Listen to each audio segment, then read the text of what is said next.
And we'll get underway.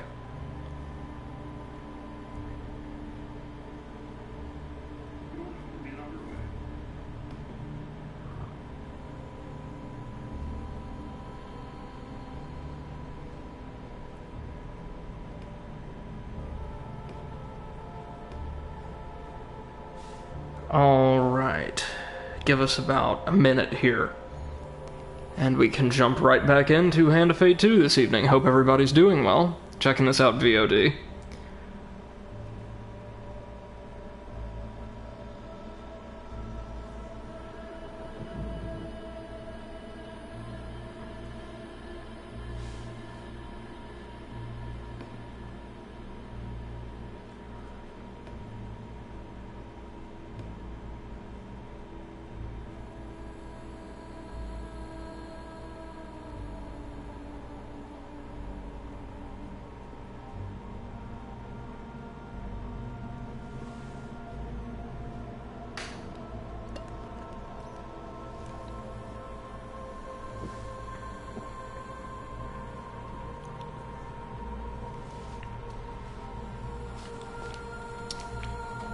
Alright, let's go ahead and get into it. So, hold on. There we go. Welcome, ladies and gentlemen, anybody joining us live on twitch.tv or via VOD over at the YouTube channel, back to another Overanalyst live stream. My name's Brady, and I'm going to be playing a bit more Hand of Fate 2 for you guys tonight. Trying to get past a couple more challenges, but we're getting into the late game now, where not only are some of the challenges pretty long, but you tend to need to build your deck in a very specific way in order to meet all of their requirements and get those gold tokens. So real quick, where we last left off, we had played a full round on the tower challenge that is based entirely around food. And I realized that I kind of poorly prepared my deck for this, so it's no big deal, but we're going to forfeit it real quickly to optimize our deck. No big deal, though. No big deal at all. We did get the next quest in Ariadne's plot line, though, the Terror Vein Ore. Options yet lay before you. Which is a good thing, because I've not had many things, if really hardly anything about the late game spoiled for me. But one thing I do know, I read in a comment on a video somebody had posted of them playing like I think the second chapter or something, the Magician chapter, is that you want to complete all 4 baseline companions quest lines, because a late game chapter, I think it's Judgment, so one of the very last, if not the last, requires you have completed all of their quest lines and unlocked their platinum variants in order, basically their upgraded versions, in order to earn its gold token. So, we just want to be really careful with that. We're almost there, you guys. Okay, so what do we got? First things first. Ariadne's next quest. Holy Relic, it ain't food, we don't need it. Our resident expert told me to keep those 2, so I shall. I was also told to keep Bitter Winter, so I shall. But we gonna need food, and we gonna need a lot of it.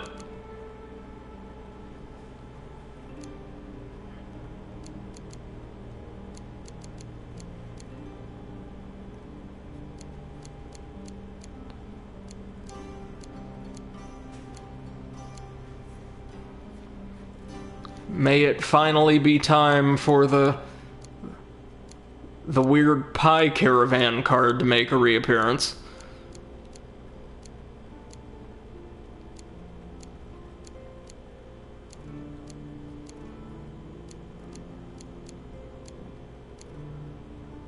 As we go through here, I'm just looking to see if there's anything else I'm not thinking of. Oh, Ronald's Remarkable Fishing. That's a good one.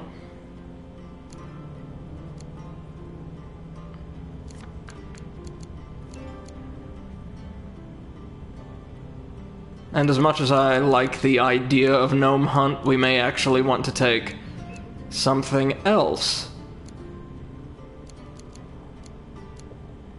Like something that is guaranteed to give us some food in exchange for a simple fight, like this. Yeah.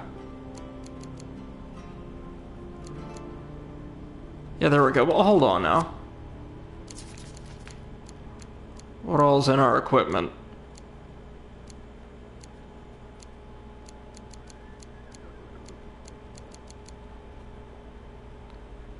Good stuff for the most part.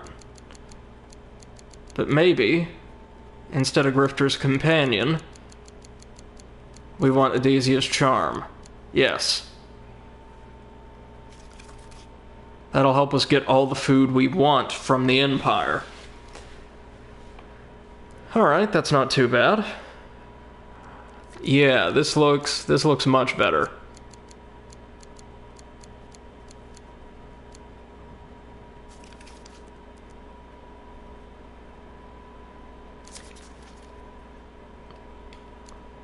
And I never actually checked to see what the Platinum upgrade does for our people.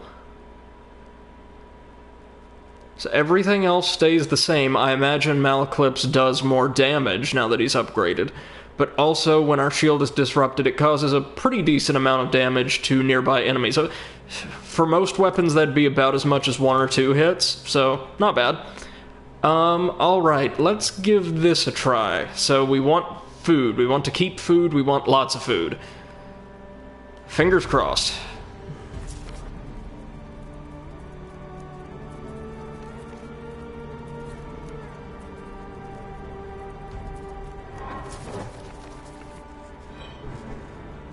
So this chapter is kind of interesting in that we start out on a pretty small map, You are not the only one get to explore not in any sense. as much as we like, and when we get enough food to bribe these golems at the doorway to this magical tower, we can offer it to them and proceed up one of the tower's 4 floors. And I believe we need to make it to the apex of the tower before the Empire's incredibly incompetent, probably drunken soldiers make it far enough under the tower to properly sap it. So, let's explore, shall we? Band of thugs. Now, our expert told me last night what we want to do is actually hit the huge failure here. Because I guess it'll let us fight more people and get more stuff. A few mages come furiously out of the tent, followed by a hulking ogre. The ogre spits at the mage's feet. What nonsense here on this day of trading. Bootless knaves, thou didst not think to spell the forest against wanderers? One of the mages shrugs. At least he looks healthy and full of blood. Could fetch a lot at the market. So, okay, we want this, apparently. We want to fight Draknar Reloaded and a single mage. The mage is going to go down quickly. I'm not worried about the mage. It's Draknar, who might be a little difficult if he doesn't totally glitch out on us this time. Ariadne did a pretty good job taking care of these guys, though.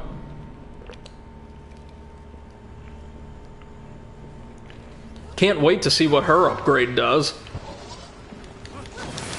Whew.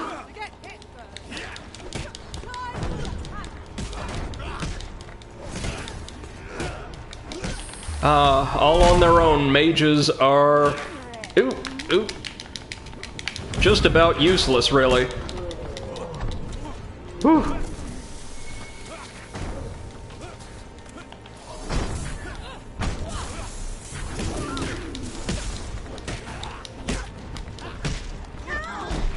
Ooh, that was close. Very close.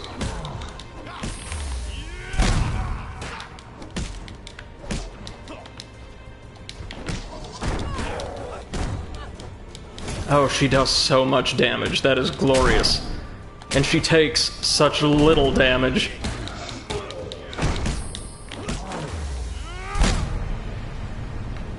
Okay, so maybe since we took them down instead of the Empire guards that come out if you hit a success, we get more or better loot? That's kind of what I'm thinking. The rest of the dubious band... Oh, Mr. Fiddlescruffs, hey, how's it going, man? Says she's literally hitting him with a mid-sized sedan on a stick. Actually, it's the anvil from her forge that she removed specifically to beat a different bargain basement Shrek to death much earlier in the game. She is far and away the best companion we've gotten all game, for the record. We get to unlock the dealer a bit further in, so I have a feeling he's gonna take prominence as probably my favorite companion, but until then, yeah, Ariadne all the way. The rest of the dubious band exits the tent in shock. Captain's dead! And the mages have been knocked off too. At once, everybody dives back into the tent to take as many spoils to themselves as possible. There's a lot of hissing and kicking. You manage to slide in and grab a couple of things before sneaking away. Little bit of food, that's something. Tiny bit of gold, alright. Bargain basement Shrek got me. It's what I've been referring to the ogres as pretty consistently because, well, it's kind of what they look like. Okay. Infamous, nothing doing there. And nothing doing there. A thief who's not gonna do anything to us. Oh no. The little devil. Let's attempt to steal his horn. The pendulum is ever changing, and the challenges it presents change too. Oh dear. There we go. That will set you in good stead from here. The devil leaps in surprise, but you land a convincing blow on its head, sending it to the ground in a heap. Soon you have hacked the horn from his head. You depart before it wakes. The earth The terror vein ore. and bleeding. Take caution. We have one mechanical oddity and one Stiegel pumpkin. A chunk of terror vein ore is the last thing I'll need, for I can rebuild Anders' forge.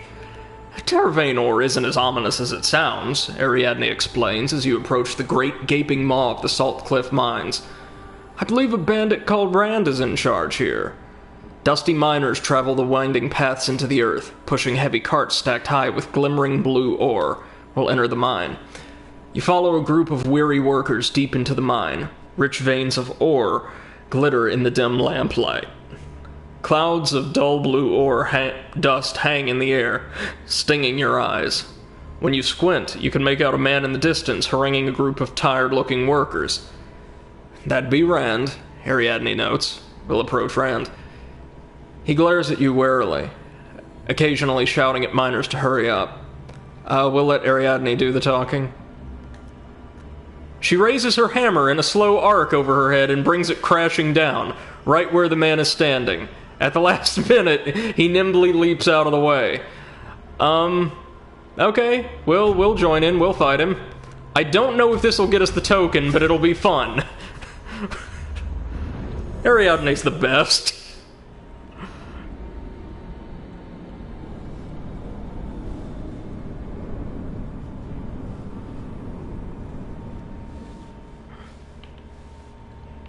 Got another assassin. Okay, this one isn't a literal demon, so we should have a decent time this go round. If it must be a fight, then let's give them a great one.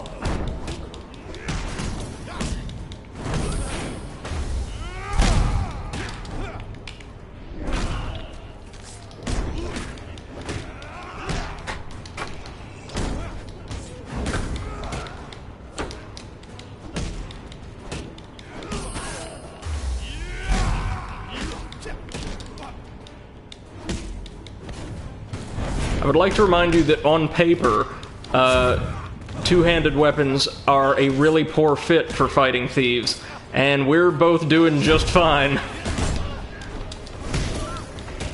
Oh, down goes Rand. Back to the fray. This has been more or less what combat's looked like since about Chapter 8, just me and Ariadne beating the crap out of everything with twin hammers. It's great. Not many of them left, it doesn't look like. The silencers have made a pretty good account for themselves.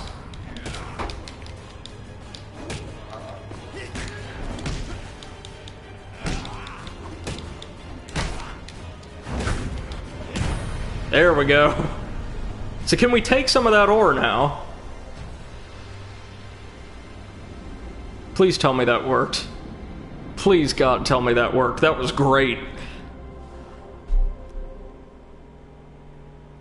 The miners look horrified as you slay the last attacker.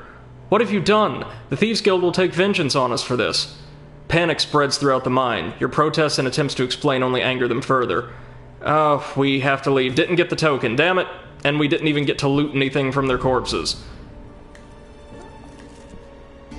Dwarves have Here we never go. been purged by the Empire in the same way as other races. Frankly, they're too boring.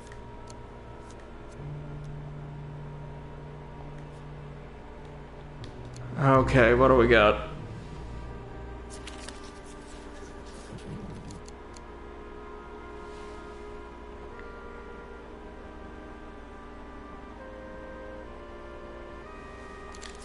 Oh, damn it. Well, that entire level was a complete waste. Let's explore some new lands.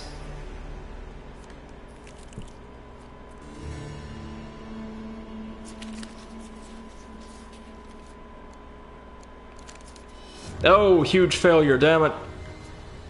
Seriously? A splash of silver and an opportunity to mold the world to your liking.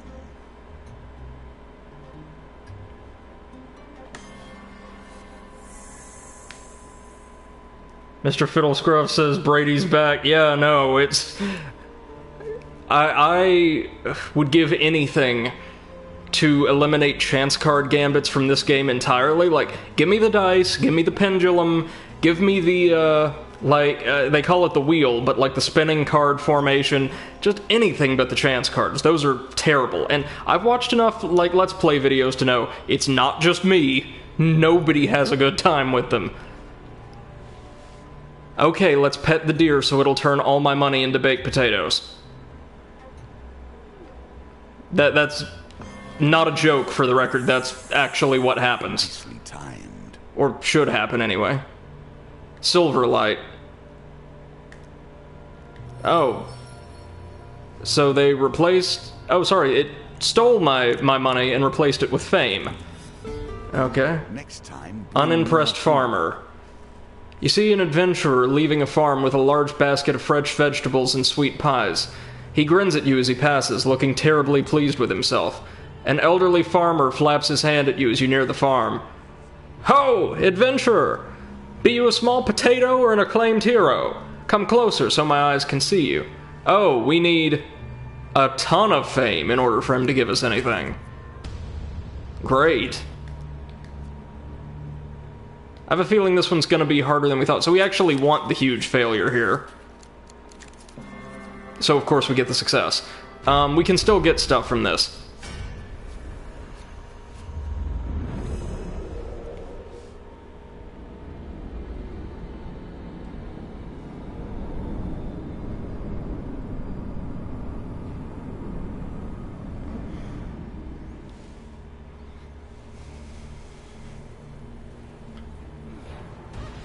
I'll level with you guys. I have no godforsaken idea how this chapter is supposed to work, in the least. Like, I know we're supposed to get food and offer it to the Guardians, but it seems like instead of the encounter cards that we could put in the deck to, you know, give us an opportunity to get food, there's just a million weird random events that don't do anything because I don't have enough fame or gold or food or what have you, and there's nothing around that would give those things to me.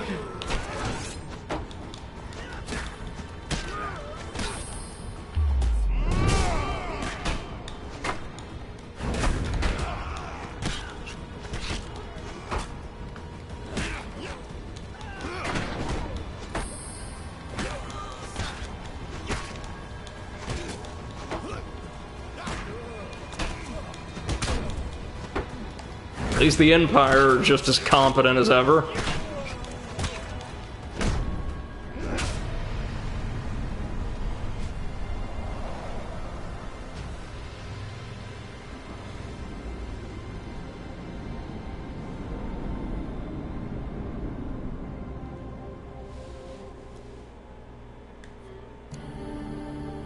By the looks of it, Oh, this good. has been used well. Good, we Of want course, this. not The well harvest enough blade. to keep it from falling into your hands.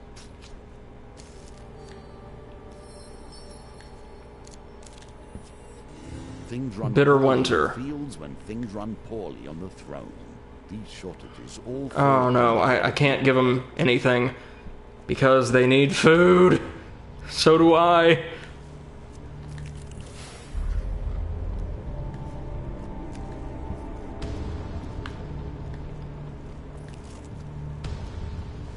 Here we go.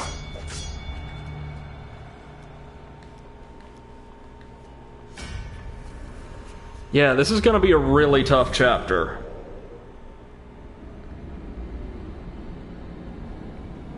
Like, the Devil was a really interesting mind game, but this one's all about resource management. And they do not give you any resources at all. Yeesh.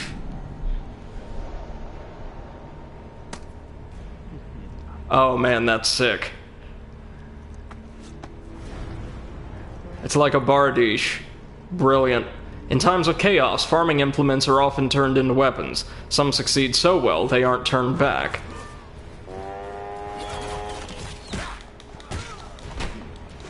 Let's go after the general first.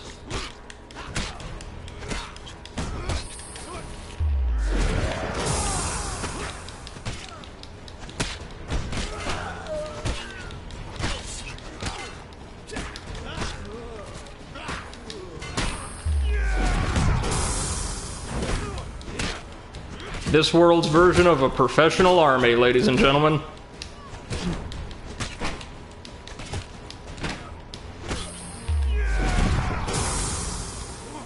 Well, there's my food.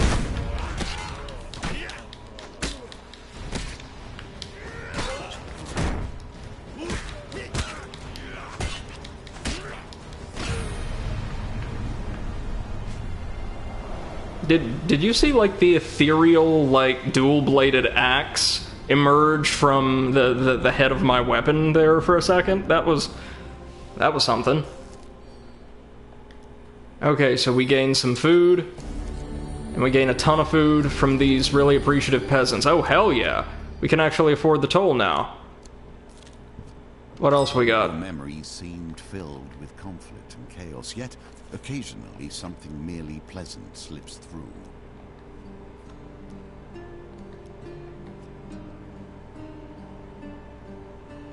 Oh, no matter what, we can't afford it. That's a shame.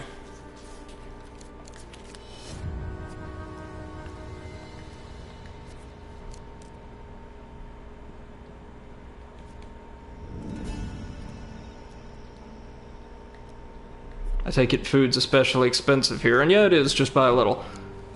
Oh, we can get the ring of food, though.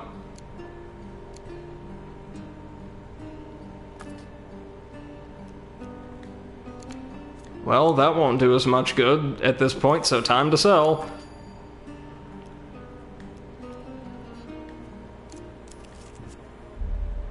The silver deer. We are going to leave it be. We want to keep our food, thank you. We'll enter the tower. You arrive at the first landing and the first door. True to Captain Hardwick's word, the wooden door lacks even a handle, and your attempts to open it are futile. There is a stone gargoyle beside it, its hand outstretched, its mouth a gaping grin. Give it the food. You hear ancient gears in the walls click to life, and the handleless door swings open. You enter, but as Ariadne goes to follow you, the gargoyle's eyes flare red, and the stone door slams shut. No amount of pushing manages to budge it. The only way is up. You venture up the stairs, preparing yourself for whatever's in store. Oh, goody! It's going to be a trap dungeon. I love these.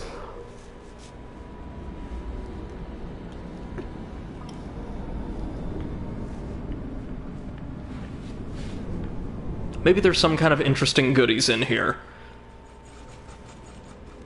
Oh, those aren't goodies, those are corpses. Yeah, I see the food. I see the food. You give me the food, god damn you. Wait, this is goblin craftsmanship. Has Mr. Lionel been moonlighting for the sorceress?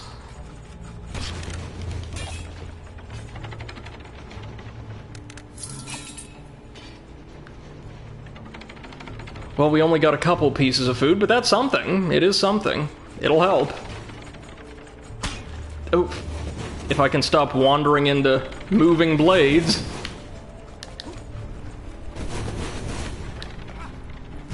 Mr. Fiddlescruff says Mr. Lionel is the sorceress. Well, in his appearances in this game so far, he has invented a wide variety of grenades, like not magical grenades, just straight up grenades.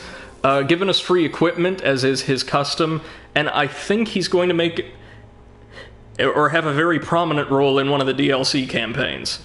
Relieved, you pass through the trap level's exit. There's a stone lever by the exit glowing with silver light. You take the risk and pull it. A wreath of silver light passes through you. You feel a strange sensation in your kneecaps and watch, stunned as your coins become baked potatoes, and your rations turn to silver. Yes, more food. You wonder whether there's a pattern to the silver light's magic. Pulling the lever appears to have deactivated the traps. It is now safe to journey up to this point. Stairs spiral up into the darkness. As you ascend the stairs, you pass a dimly lit landing. Empty, save for a primitively hewn stone bear sat in the center. Let's approach it. Close up, the statue's eyes are bored so deep into the stone that they resemble dark, endless pits. There's an inscription etched upon its snout. I laughed, and she cursed me.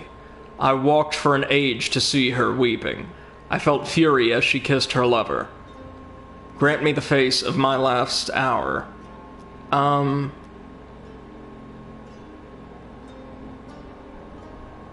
It should be angry, right? But it can't be that simple. Like, this has to be a trap.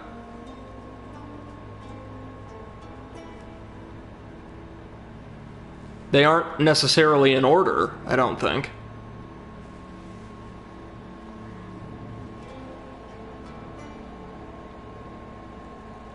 Is it happiness? Were they cursed? Yes. Get it? Because she cursed him. Literally. Golden liquid begins to leak from the statue's eyes. As it drips onto the floor, it hardens into solid gold tears. After a time, the golden tears abate. Your grinning and smiling is not rewarded with additional gold. That's fine, that's fine. Your journey upward into the tower and arrive at another handleless door, the distant sound of blades heralding more traps beyond the threshold. Beside it, another stone gargoyle. Remembering your promise, you head back down the tower to report to Captain Hardwick. You report to Captain Hardwick about what you had witnessed within the tower. He notes it down and lets you go on your way. Time to explore some new lands. Well, hold on. We're going to explore real quick. If we go to camp, we can trade for the Ring of Food, which allows us to discard anything that is not food and convert it to food.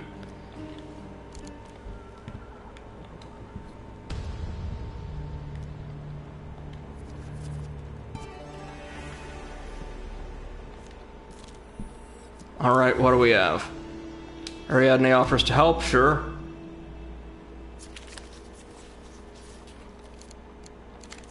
Yay!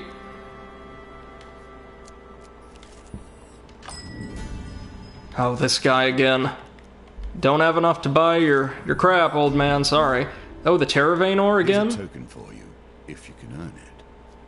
Oh, we only get one shot at that one. Okay. The Band of Thugs. Alright, I'm down with it, whatever it is. Regular failure? That's fine. Northerners, we can take them with our hammer.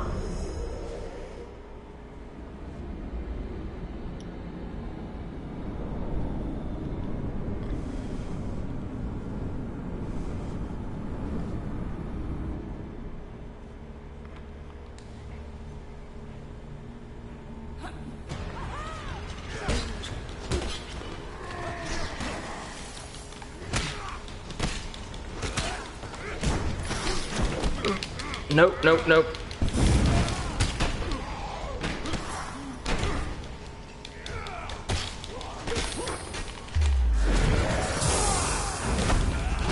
Gotta keep up the pressure on the shaman.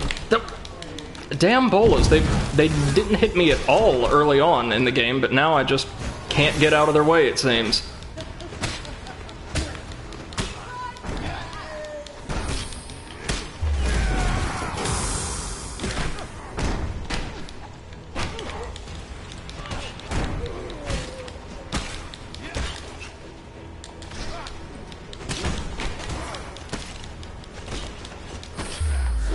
There we go.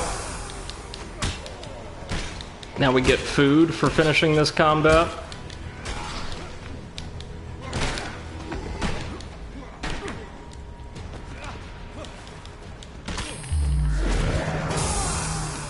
There we go.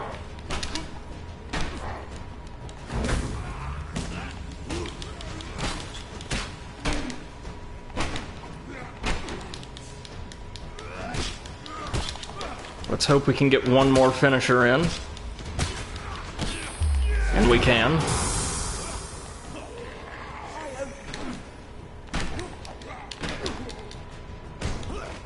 And he is screwed.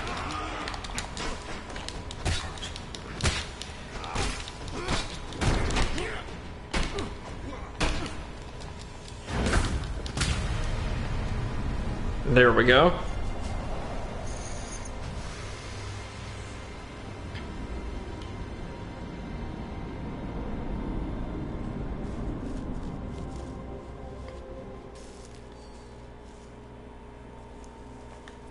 We gain 3 food. And that's equipment that is not food necessarily, but we could sell it for food. So we'll continue. What do we got? Oh, yeah, we'll actually take that. That's a really good card. And food. Good. We will discard that for food, of course. And we get some fame. The Pauper Dilemma again? Good, good, good. We want to fight the Empire. We want to fight the Empire. We shall not kill the innocent. We shall kill the Empire. And it's implied from the Harvesting Blades effect, at least, eat them. Because we're heroes, you see.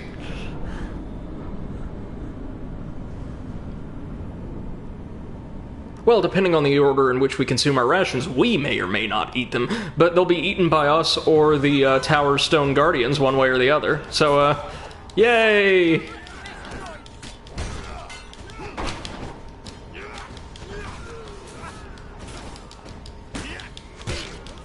Again, compared to the, seriousness of our other, high fantasy companions, I really do appreciate Ariadne's battle cry of time to wreck this joint.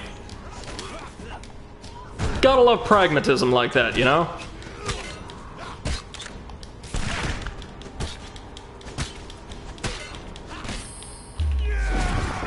Well, we won't get the bonus food for this one, but we should still get some food just for completing the event.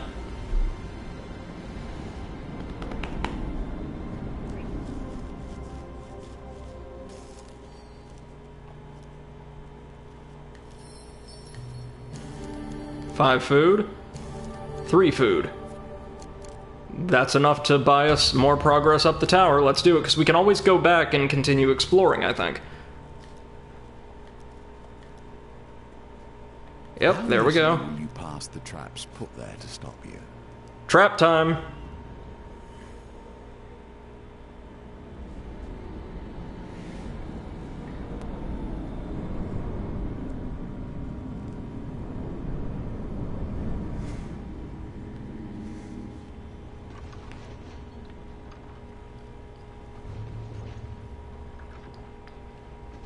Oh, that looks nasty and not like a whole lot of goodies.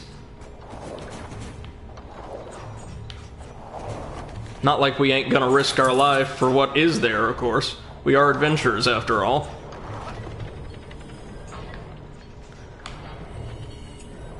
Well, maybe not the health. The health probably isn't worth it.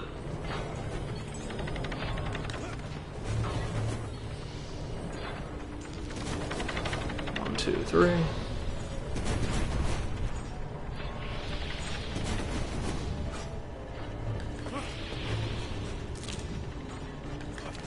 There's some money.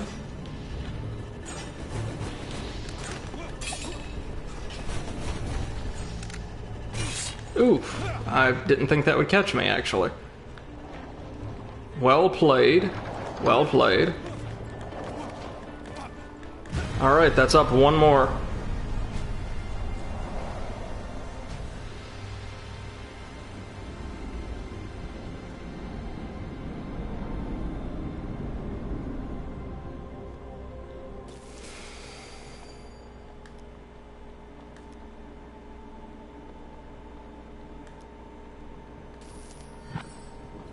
So we lost fame and got a ton of food. That's good.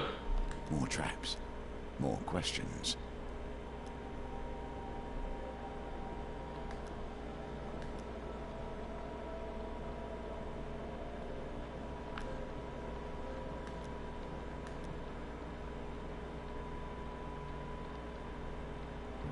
Huh.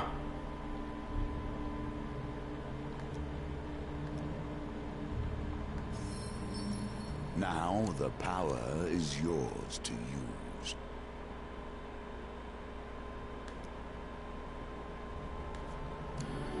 And we get a merchant's ring from that poor soldier we had to rescue. Alright. Let's head up one more level.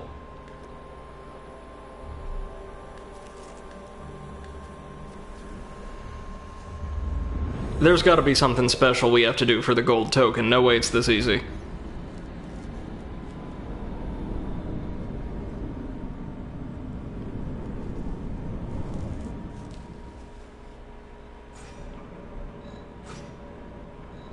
Huh. This is a new environment.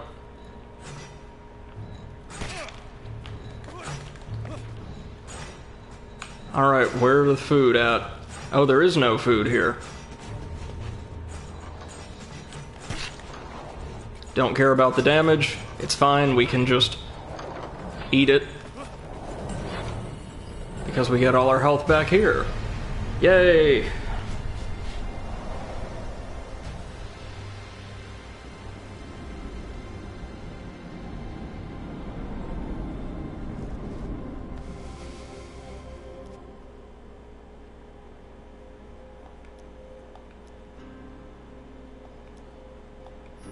More silver light, and they keep taking all my fame away. The end is in sight. Or is it? As you climb, you notice more and more vines breaking through the tower masonry. You reach the next landing and your jaw drops. Somehow, growing from the stone, is a huge tree. It seems ancient. Craning your neck, you see its branches disappear high in the darkness above. It sways gently despite there being no breeze. Mr. Fiddlescruff says I keep getting cancelled. No, yeah, that appears to be the case. Now, what I think is actually happening is they are replacing or switching the values of the two resources I have the most and the least of between food, gold, and fame. We're going to climb this tree. As you navigate the twisted branches, you feel like a child again. Dim light filters peacefully through the leaves, dappling the tower in a warm glow. Hanging from a branch, you spy a pear glowing with a familiar silver light. We'll eat it. The pear is crisp and sweet. Its sticky juices clog your throat and you begin to choke. Of course I do. It's hand of fate. You feel a strange sensation in your kneecaps and watch, stunned, as your coins become baked potatoes and your rations turn to silver. Yep, there we go. We're good.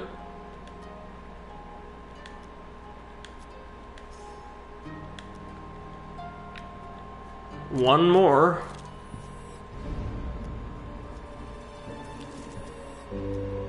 Oh, Rana's Remarkable Fishing. This is a good one. We don't have a premium harpoon, but we'll do what we can. Down.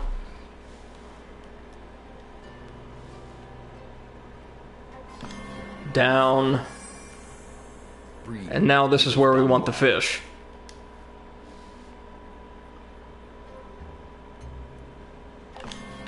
Fish.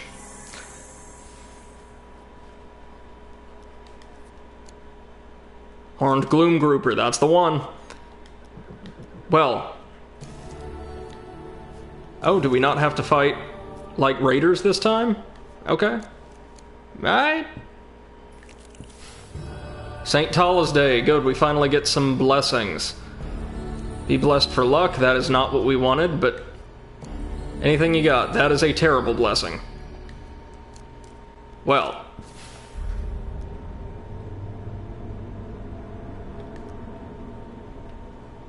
We're being robbed, seriously? Oh yes.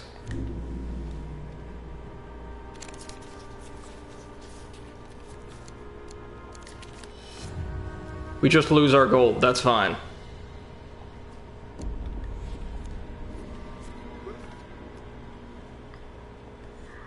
Long as we keep our rations, that's the most important thing. Let's explore a fun new land, and hopefully not die.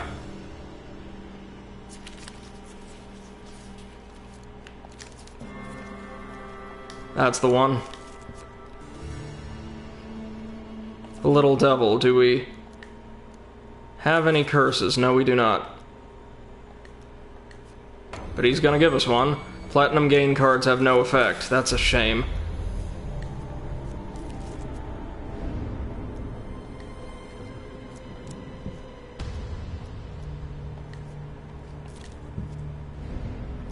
A whole lot of these infamous cards. The Silver Deer.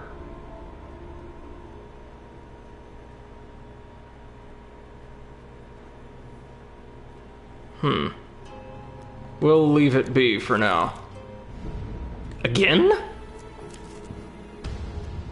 Oh good, thank God, we can finally get something.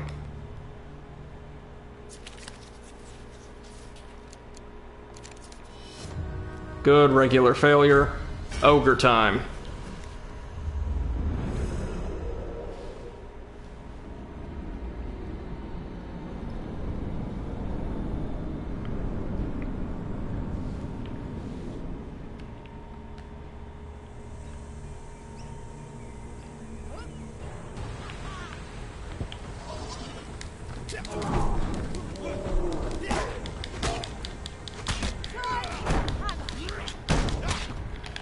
Oof. Was not expecting that, obviously. Otherwise I wouldn't have been hit by it.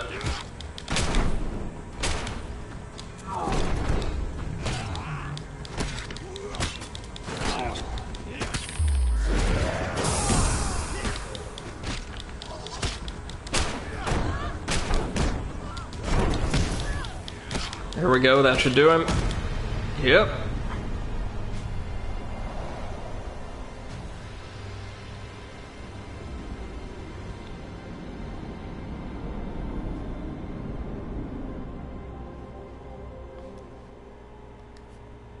What do we get? Yeah, that's gonna become food. That's gonna become food. And we finally get our armor back, thank God. The creativity of the merchant class never ceases to amaze. Even if you lack the gold, they'll find a way to make a deal. Do we want to trade anything?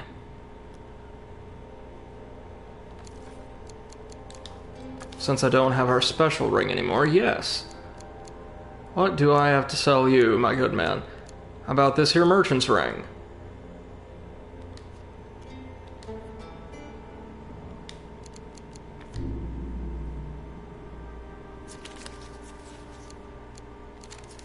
Failure, really?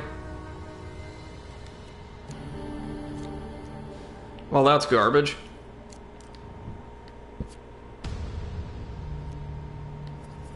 Let's explore some more new lands and hope we find food.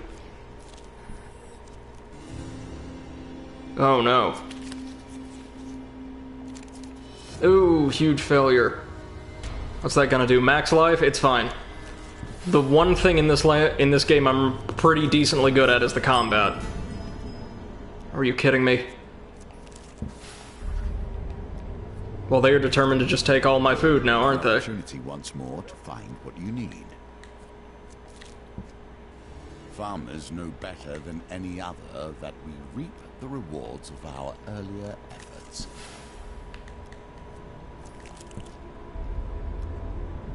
Yes, yes, dear, please help.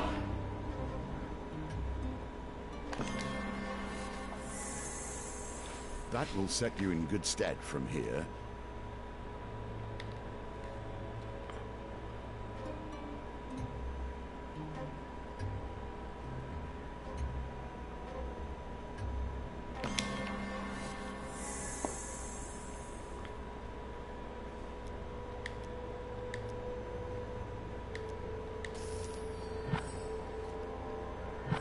Good. We lost fame, but got food. Perhaps this time you'll cut a better deal? Hopefully. Here, take this crap you gave me last time.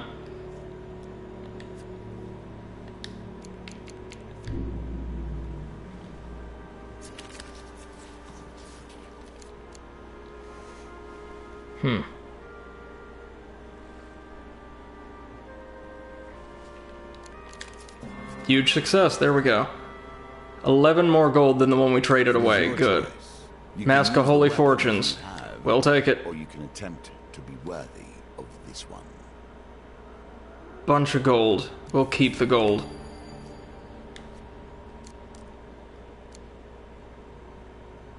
Now that we've got that...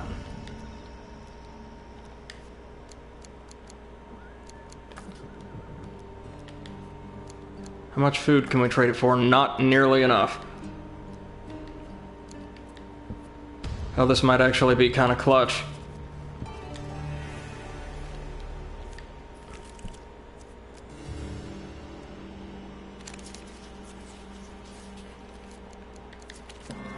Got it.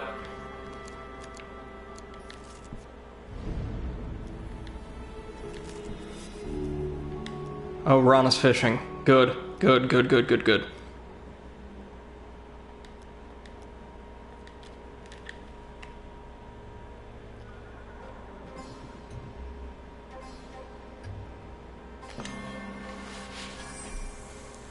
Nicely timed. We do this, we just might have a shot here. Patience. Do not move too quickly, for haste breeds only failure. There it is. Should be one more gloom grouper. Yep. 3, 7. Good. Good, good. Well, we may actually have enough now. And indeed we do. Just enough to proceed up the tower. And earn, no doubt, just the silver token.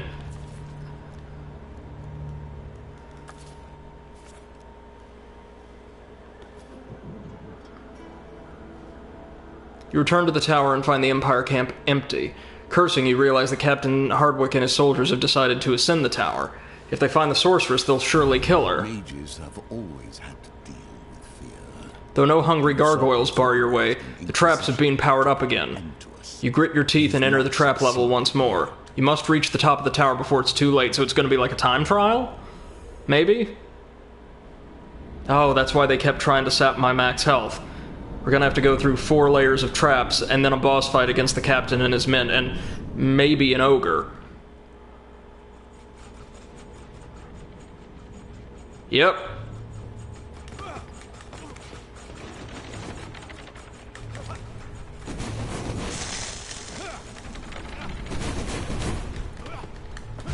"11 seconds, how you like that?" This is interesting. Mr. Fiddlescruff says abolish time limits in games.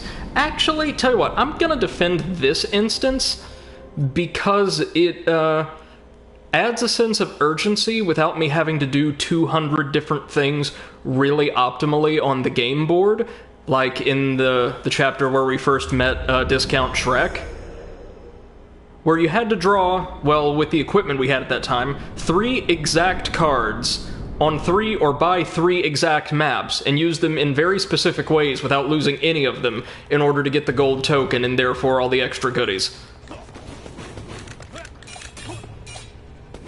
And this time limit isn't, you know, horrible.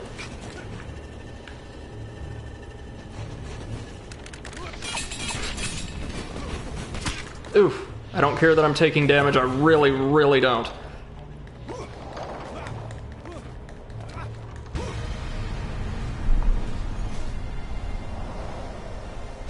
Whatever's at the top, I've got Ariadne with me, so she can handle it.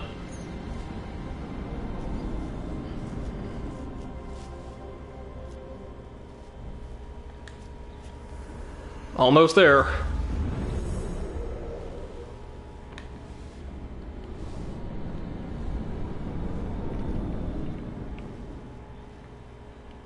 Do we still get the healing potions at the end of this one?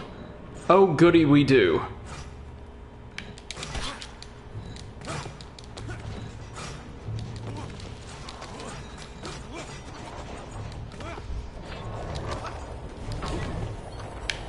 There we go.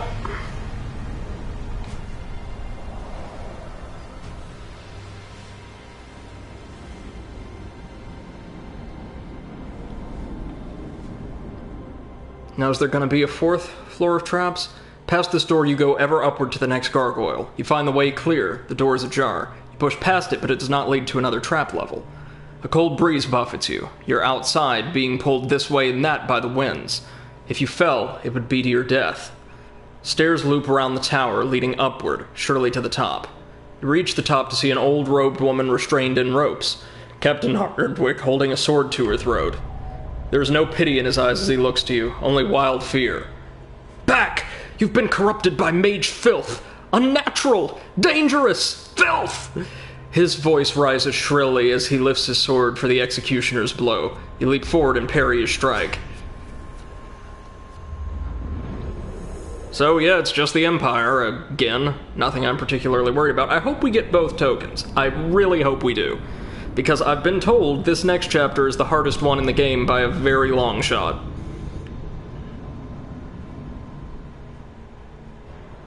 Captain Hardwick, but he's a general.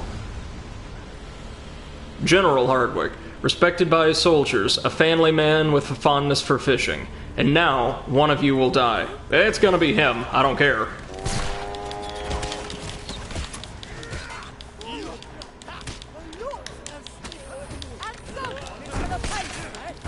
Ooh. Surprised one of the musketeers actually hit home for once.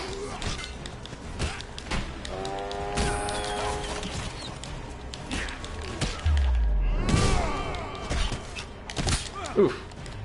Easy there, General.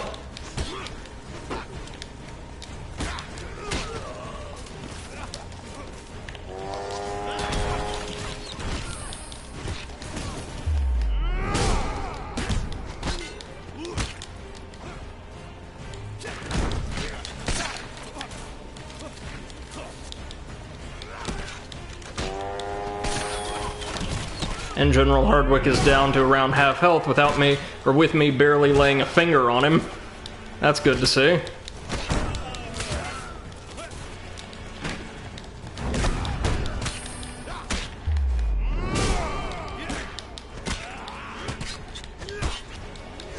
He should go down any second now. Yep, there we go.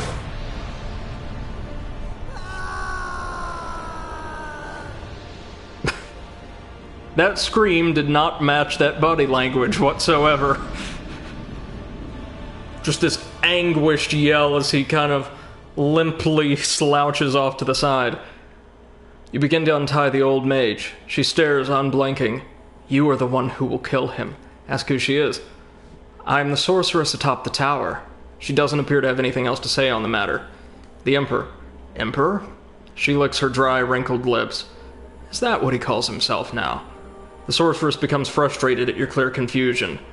The game of life and death, boy. He controls it now, and the land weeps for it. The north is burning.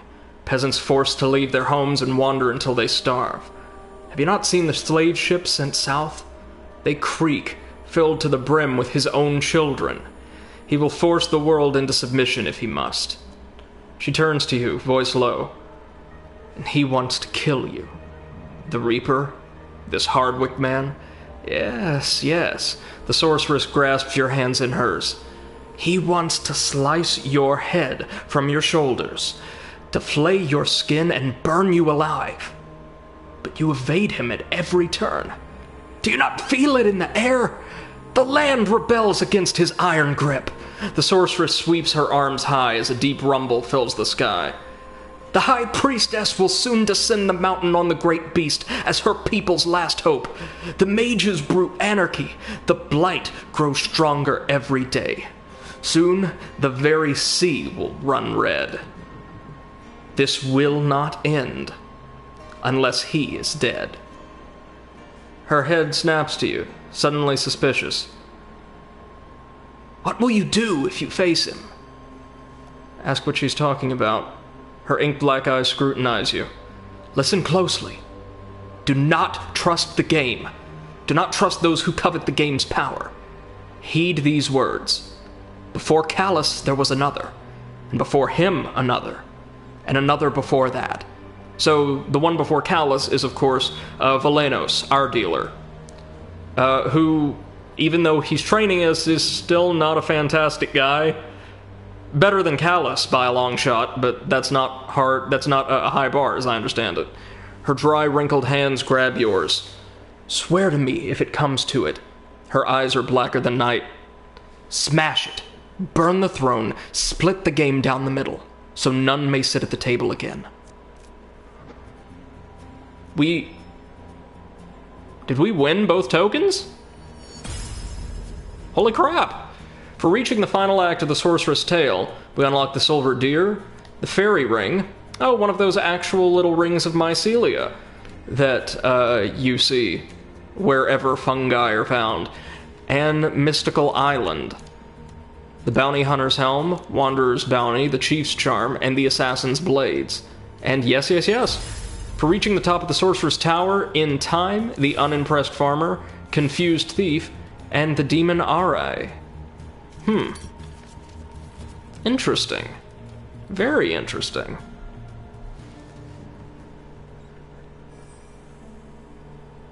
Well, we grow ever closer to our finale, and ladies and gents, I've been trying to put it off, or I've been dreading it, I should say. It's time for what our resident Hand of Fate expert describes as the most difficult, infuriating chapter in the entire game. The Star. Looks like it's going to take place on the outskirts of the Imperial capital. What we got? The act of creation is really what I crave. You don't know what it is to sit in the seat of life and death. To know that the changes you make, the rules you create, trickle into the world, and in turn, change it. Wait a minute. Hold up.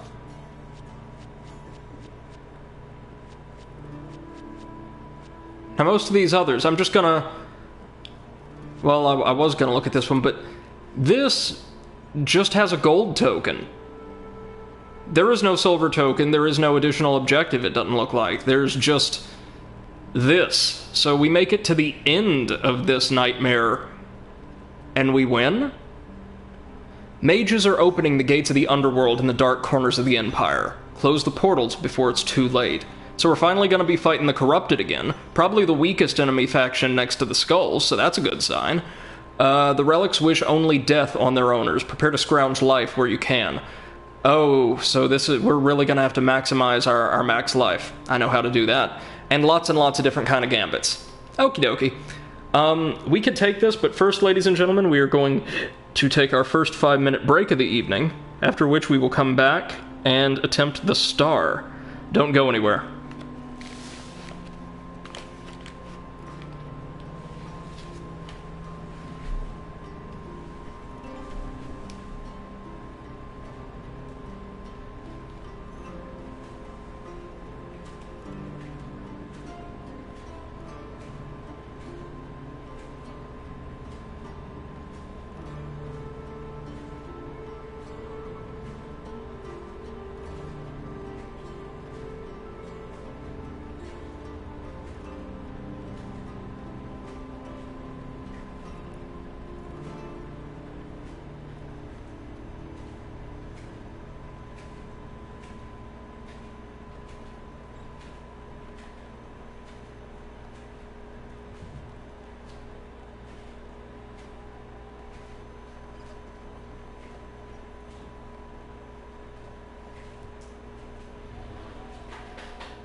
Alright, ladies and gents, we are back. It's been at or around 5 minutes, maybe a little bit longer, but we're going to give this our best shot.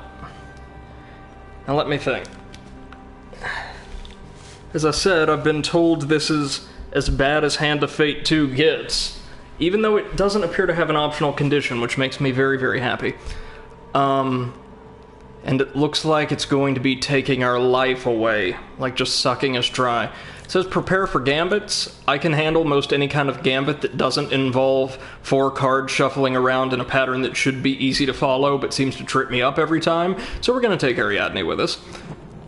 Let's see. What on earth is this? No. We want that max life. We want that food. Actually, no, we don't. We want that gold. We want that food. No, hold the phone. We want gold, we want the healing spirits.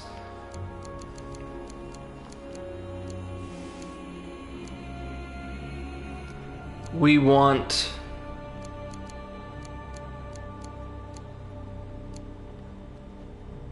we'll go ahead and take the Worker's Hammer again. I quite like that one.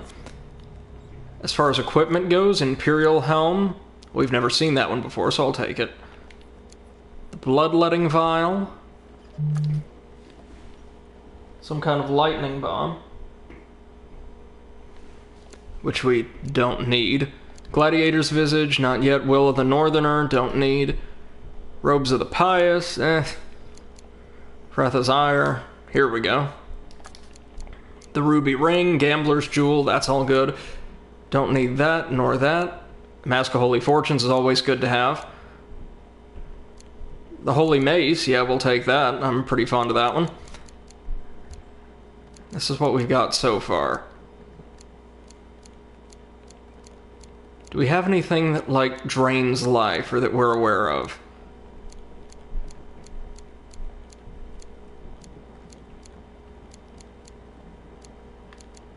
Wait, no. Wrath's Ire.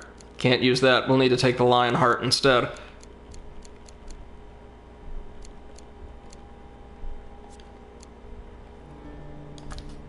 You do like that one, don't you? Felvin's Favor.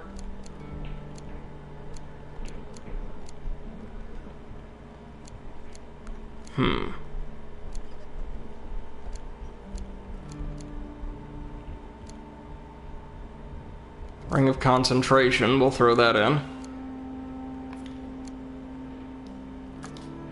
Tiger's Eye.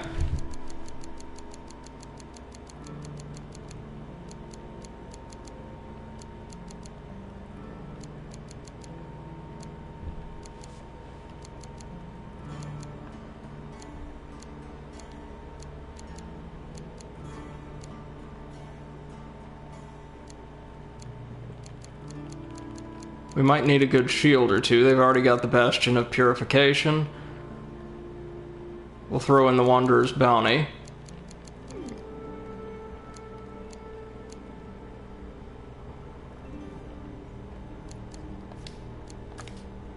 Let's try the Sisters of Vengeance.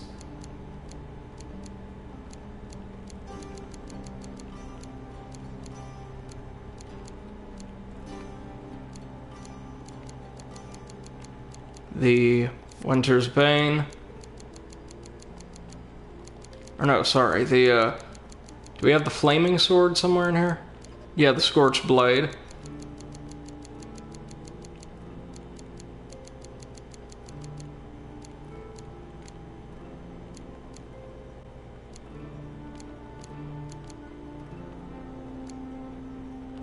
And the,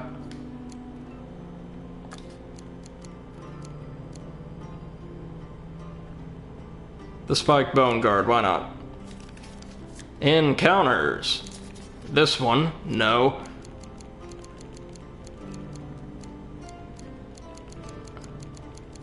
We'll need that, good. The Underneath, sure. Friendly Innkeeper, no. Gnome Hunt's fine, Mystical Island's fine. Little Devil, we don't want to take a chance on yet. Gain something from the Inn by the Sea, that's not a bad idea. Dark Alleys is good. All good. Exploring the wilds, we don't necessarily need. Those are both great for this.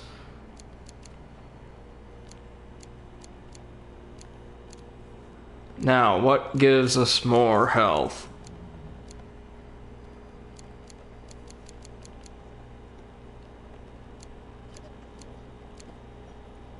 That can.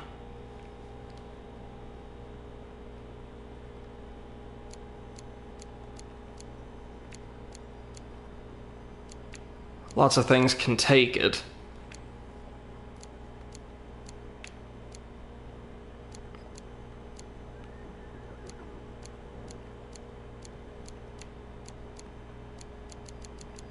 Ooh, Gambit equipment from Gamblin' Hansel. That'll be nice.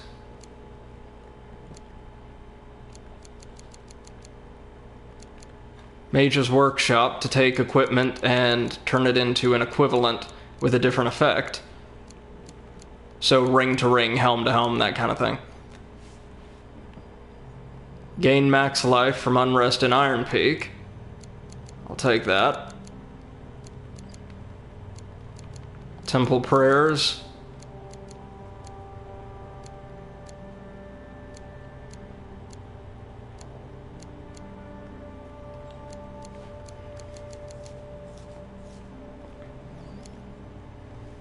Forgotten Dreams.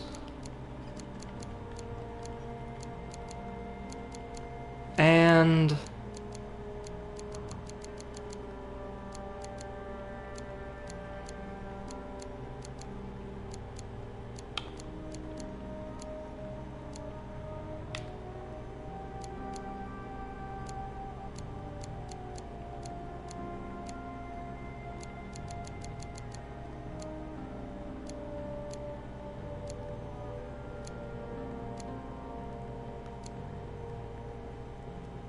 and the Winter Solstice, how about you?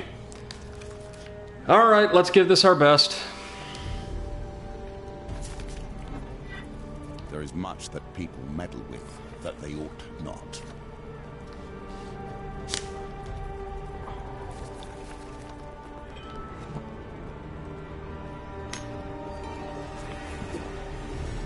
You understand the game. You have let it shape you. You may have the skills we need to face him, or you may die. The Gathering. The village of Forstford gathers in the town hall to discuss the mage resurgence.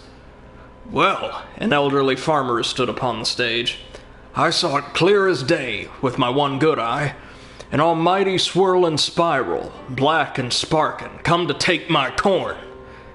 And our lives! Comes a hysterical shout from the back of the room. The caucus descends into pandemonium. We'll ask some questions. The mayor tries to calm the assembly, but has little luck. A sobbing woman throws a chair at the window in frenzied terror. Ask about the portals.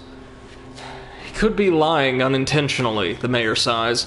Old Frank is very, very blind. And the mages. We all know mages are around, despite the Empire telling us they're merely tales. However, I've heard they're getting more dangerous. A sign of the times. We'll set out. The mayor begins to stop you, or the mayor stops you before you go, shaking off a screaming farmer. The Empire is off in the north somewhere, and there's nobody to help us. I beg you, comb the area for anything suspicious. If you do, I'll reward you. So if we clear the entire map, we get 10 food. I'll take it, and it's a blessing.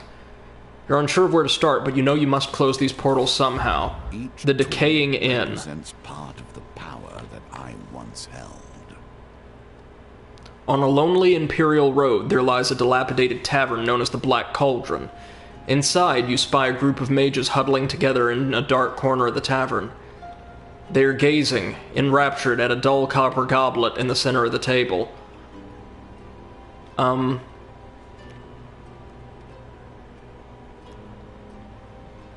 Well, shake one of them?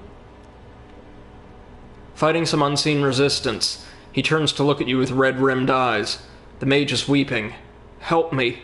It's killing me. We'll take his place just to see what happens. The goblet has ensnared you.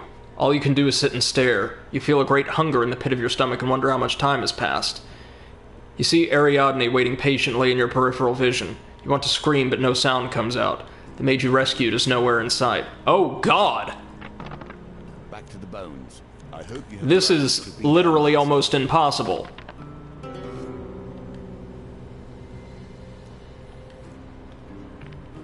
So it gets a little easier every time. I see what they meant by this is just going to, like, suck our life dry.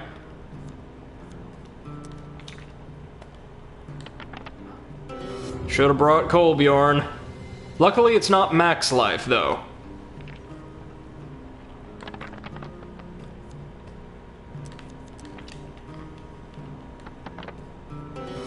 Seriously? Well, there goes almost half our life, but we can still do it. We can still do it. Really? Really? God damn it!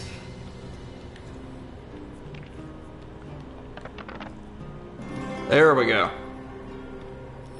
Well done. You continue to impress. Okay. So we get a curse from the goblet. We should have just taken it away then. Consume double the food. Oh, yay. Ooh, we get some equipment, though. The Imperial armor. Yeah, I'll take it. Sure.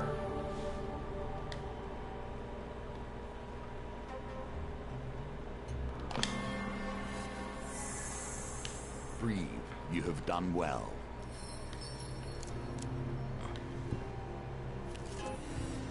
Gambling Hansel. Yeah, we'll defend him from the soldiers and then loot him for his gambit equipment. I could see how this chapter's going to be rough. It's going to simultaneously take a ton of your health and curse you at every possible turn.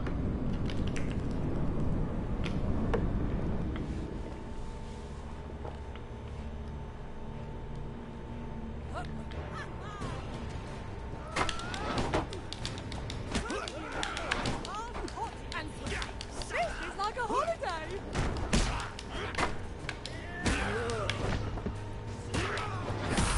There we go.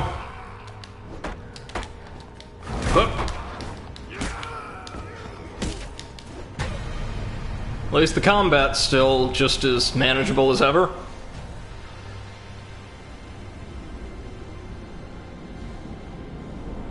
This should also get us just a little bit of fame, closer to being able to equip the armor. Oh, and we finally earned the token from the Worker's Hammer, meaning we probably unlock a better version?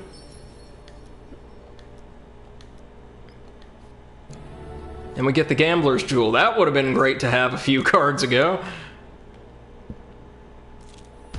They have Empire found Inquisitors. the position, yet it is too late now. You cross paths with a party of Empire soldiers. The commander stops to interrogate you. You there! What do you know about these portals? The commander scrutinizes your face. Of course you don't. You're clearly of the peasantry. His eyes travel to your ring. What are you doing with something so dangerous? Forfeit that immediately. Hell no.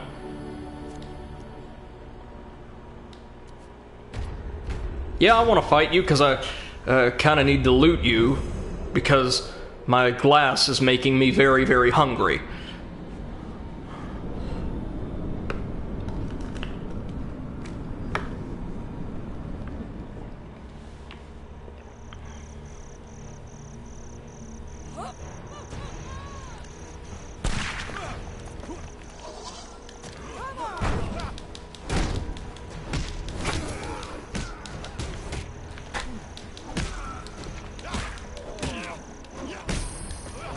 So the Empire have at this point kind of officially displaced the Northerners as the usual suspects when it comes to plot-relevant, little, like, skirmishes.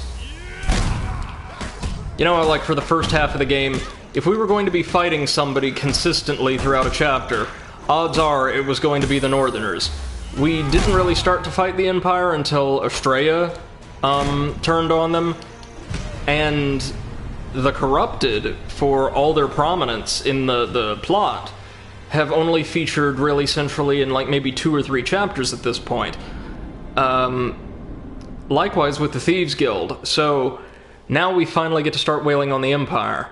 The Empire will learn what transpired here. That's fine.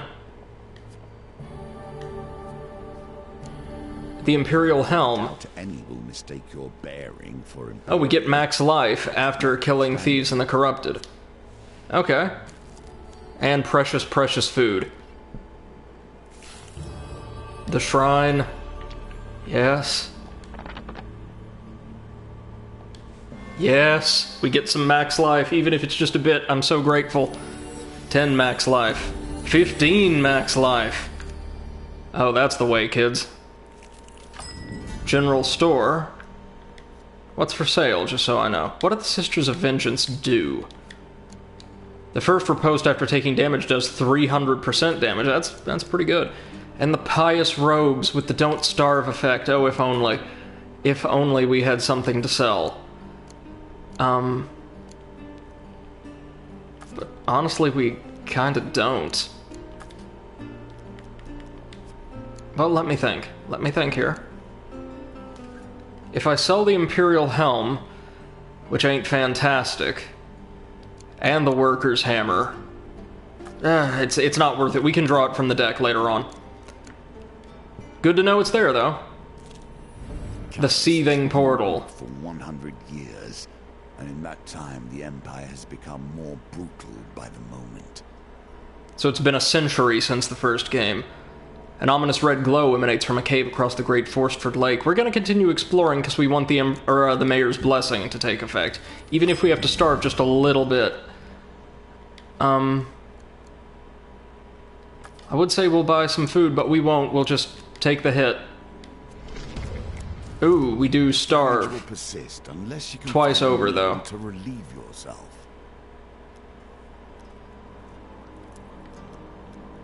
Protection from the Prince of Poisons.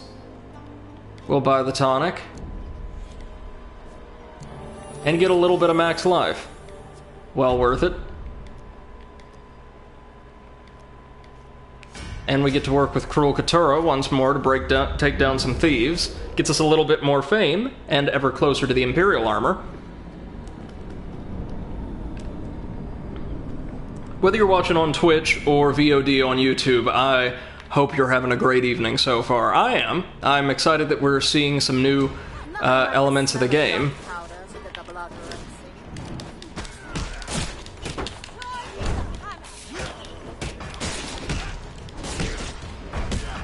I had a couple supplies come in today that are going to impact our streaming in a bit, hopefully in a couple games. MC2M, hey, how's it going, man? We are, in the midst of the star, and, I can see why you say this one's really rough, but, it doesn't have, like, an optional objective, which makes me very happy.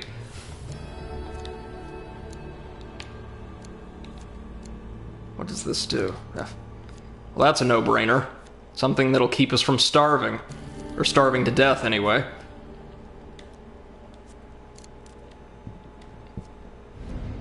Alright, let's investigate this there cave. Stepping lightly, you peer into the cave, and just as old Frank had described, a great portal churns black as night, sparkling with red lightning.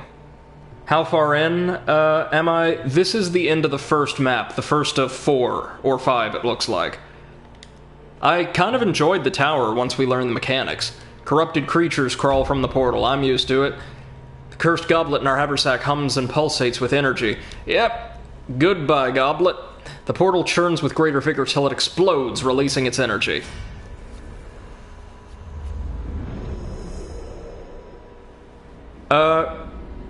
So, I've not had much of anything of the late game spoiled for me, but one thing that a comment on a playthrough video of, like, the second chapter, the Magician chapter, mentioned is we need to clear all of the base companions' quest lines if we want to get a gold, or the gold token for one of the very last chapters, Judgment, I believe. So that's kind of the secondary goal we're working towards.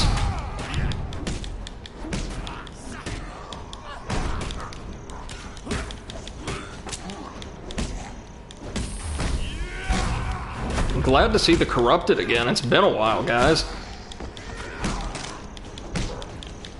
And I mean, now that we have Ariadne, we can just, as has been the case with everything, totally pulverize them.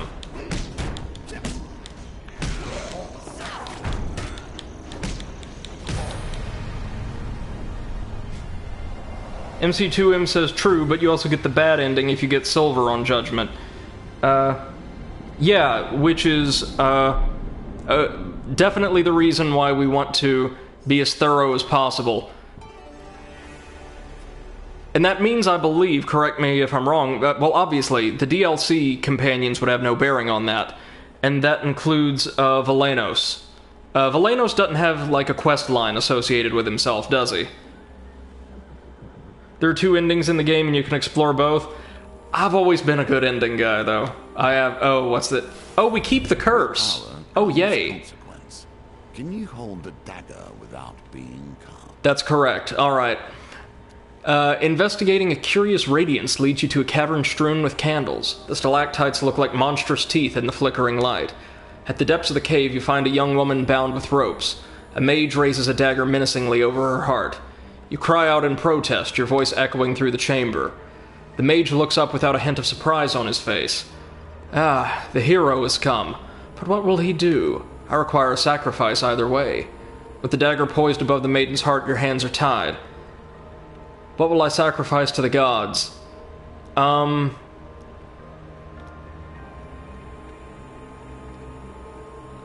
So, I take it if they just bleed me dry of this particular resource, like say I say, give me the 3 gold pain cards. There's no consequence if they drain me totally dry, I just don't lose anything more. Gold is fine? Yeah, let's do it. Yep, there you go. All 5 coins. 3 times over. There we go.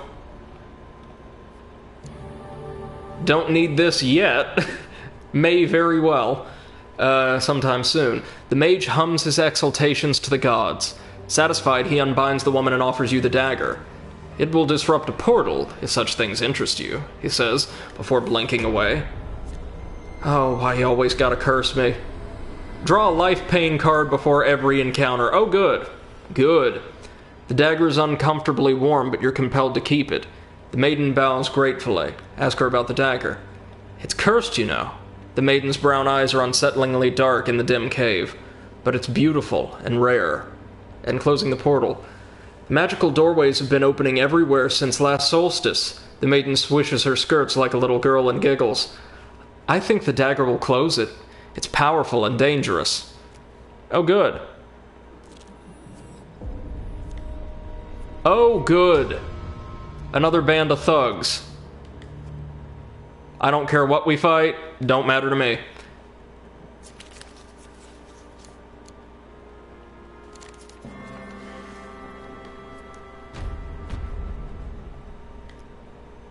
Guys, did you read that? It was canon. One of the thieves said, "What are you doing snooping around here? Trying to kill our skeleton friends?"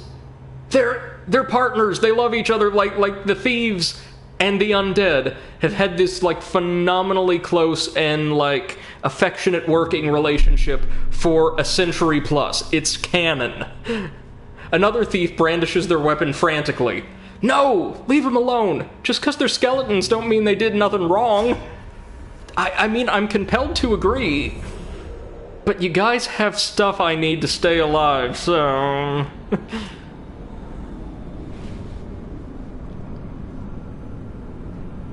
Now, I think I kitted myself out well for this chapter because we've got the healing spirits on us right now, and I have the lion heart in the equipment deck as well.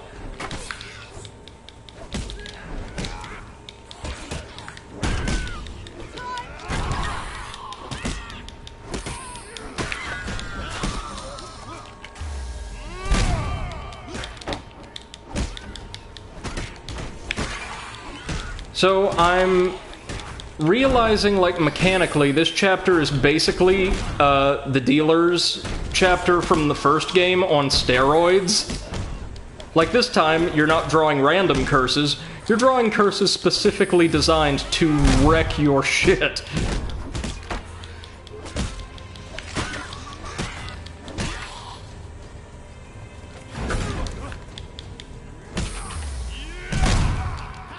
Don't worry, buddy, now you can all be skeletons together.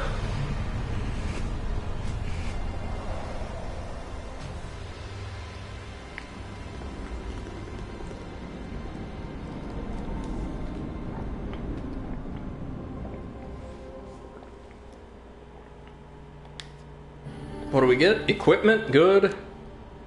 Wanderer's Bounty. Yeah, I mean, I'll take this. Food, that's the one.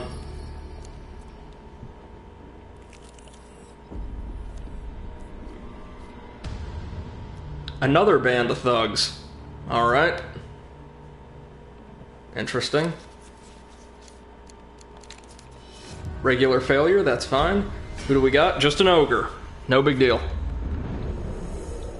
So despite the blessing, we are going to want to just rush to the end of this thing as quickly as we can, right?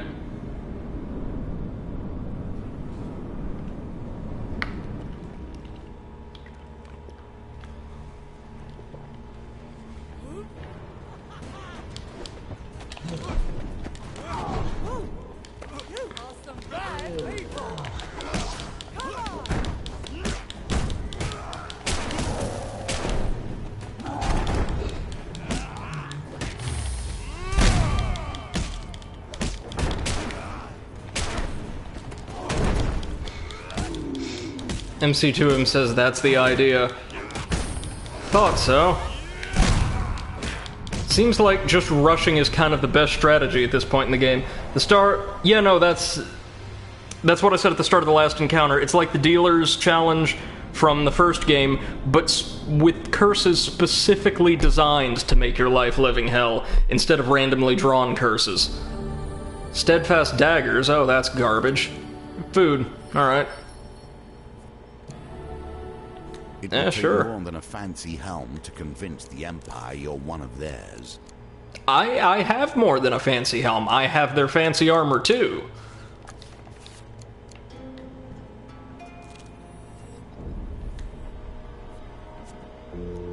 The underneath. I am not paying 15 pieces of food. That is highway robbery. What's up here? The healer. Ask about curse removal.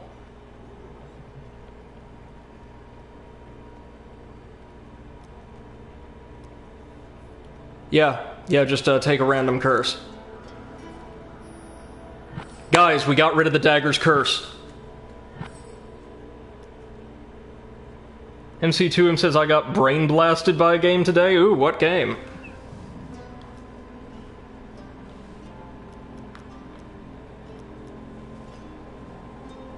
So, just to be fair, or to be clear, we just got phenomenally lucky and on a 1 in 2 chance, given how this game treats me with, like, games of chance.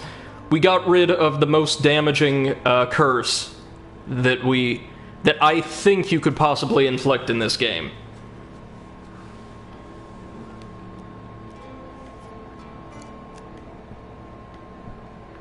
The Goblet's curse is still gonna suck. The Mystical Island. In my years, I had never set to sea. Congrats on getting that curse out. Thank you. I deliberately loaded this deck down with anything that could give me blessings, max life, or specifically remove curses. I did not put Little Devil in just because I was afraid we'd run into him too early. After several hours of competitive drinking, an old cartographer has become your new best friend. Come sail with me, he slurs. I know secrets. We just need a deckhand or 3. How many of you are there, anyways? When you sober up, you decide to investigate his tale of a mysterious island that rises from depths of the sea every 7 years. We'll need a ship. Here's some gold. See what you can find. It seems you've been recruited by an aspiring captain with no crew. You approach a group of seafarers unloading their ship. Their captain's face is creased and weathered from too many years spent staring into the ocean.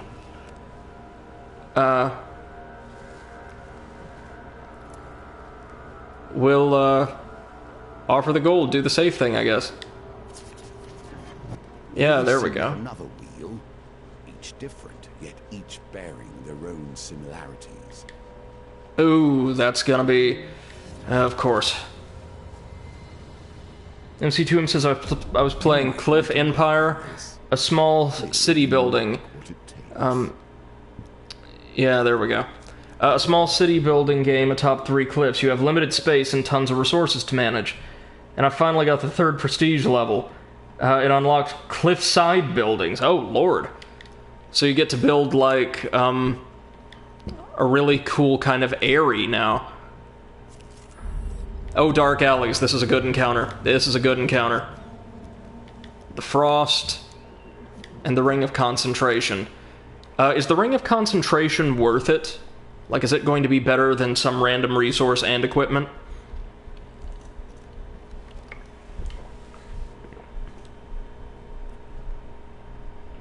Because I know the Berserkers I can take easily. Oh, MC2M says yes, we'll do it. What do we got? Basically the same exact thing. Oh, slow shuffling. Very good. Anything that makes the damn chance cards just a little easier.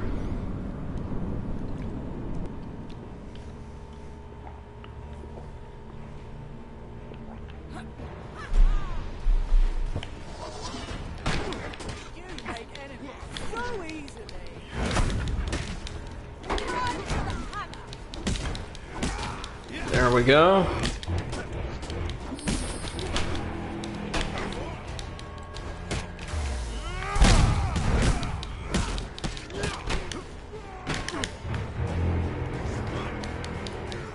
You know, one of the reasons why I'm really fond of heavy weapons in this game is it seems like you don't move all that much more slowly with them, and you inflict a ridiculous amount of damage. Now, obviously, one-handed weapons are aces if you're fighting enemies you can actually riposte effectively.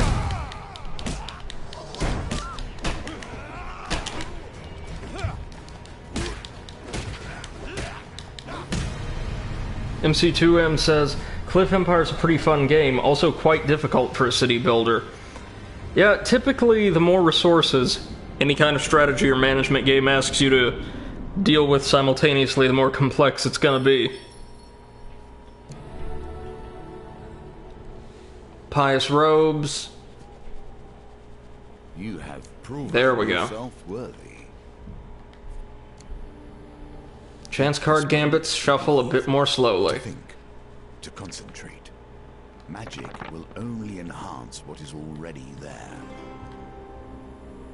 What do we have? Oh, not super helpful, but we get the mayor's blessing. And food, there we go. Now, winter solstice, do I want to give up blessings in exchange for life?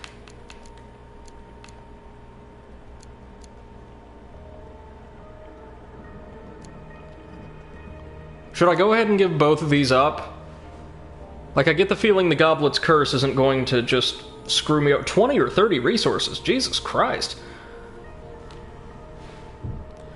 Most folks get overwhelmed if they're playing a strategy game that has like 5 or 6. Or 1 if we're talking about Total War and it's incredibly demanding economies. Yeah, since we're gonna rush anyway. Alright, you got it. Shards ahoy. The creature flutters his wings, covering you with snow. Goodbye, Mayor's Chow time, and daggers. A tingling sensation flows through your body. 15 max life, 10 max life. And the shard. There we go. There is a reason the Empire has outlawed mages and their work. The Magic affliction can are with them now. everything they have done.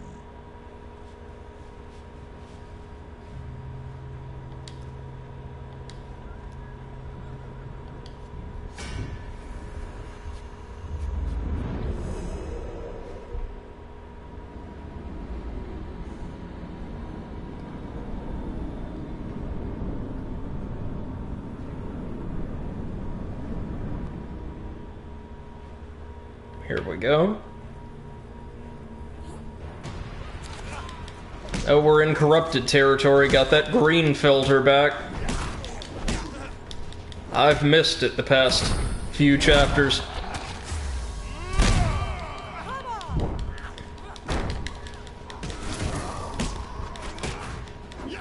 Looks like there's really no problem a giant anvil on a stick can't solve. Coincidentally, I never used it myself, since I'm very much not into big, hefty, like, tanky builds, but supposedly one of the best weapons in Dark Souls 2, statistically, is just a giant anvil on a stick.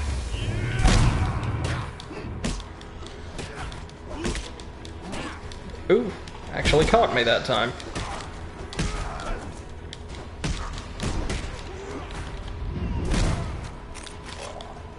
There were a lot of them this time, 10 or 11, I think? Sounds like folks are doing some kind of maintenance next door. Let's see, one more. MC2M says there are super good weapons for each type.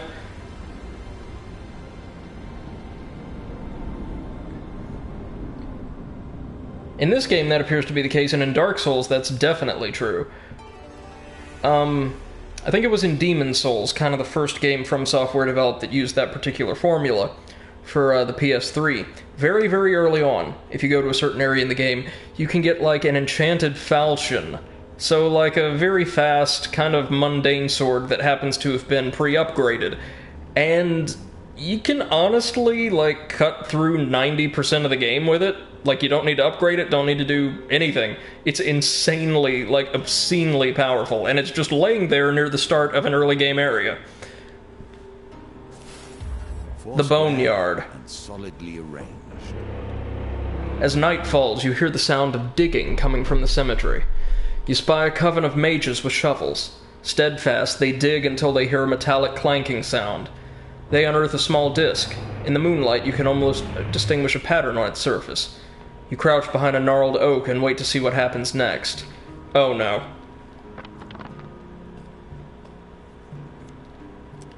Wow. Fingers crossed. No. Come on. An ogre trudges the hill. Of course he does. Continue to watch.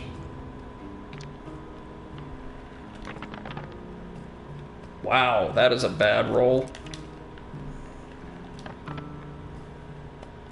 Oof.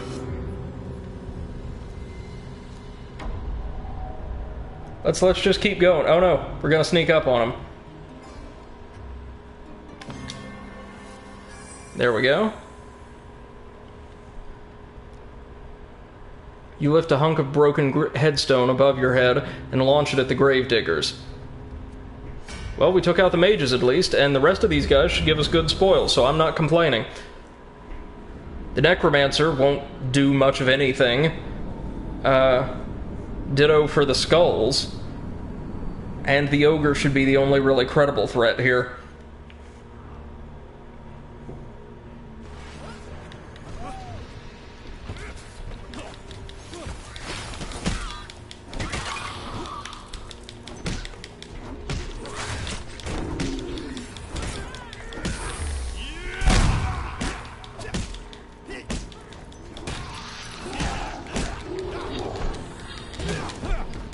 I love how I'm just nudging her, shield and all, out of the way along with me. Or along with myself.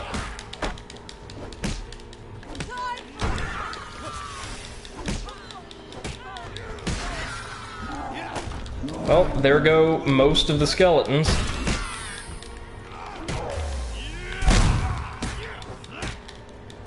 Shrek is next, and we've killed, like, 6 of these this evening, so I'm not too worried.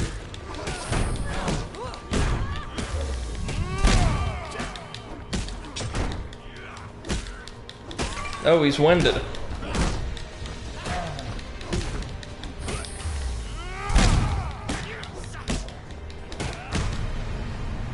And down he goes.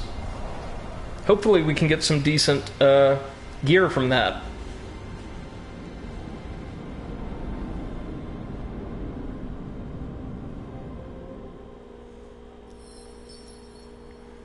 Battle resolved, you turn your attention to the half-buried metal disc. You fall to your knees and begin to dig. Oh, the pinnacle.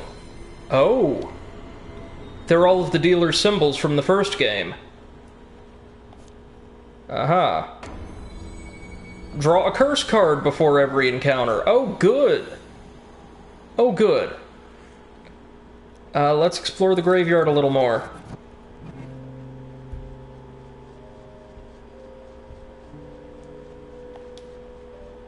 Oh, we'll fight some guys. They'll have some equipment for us.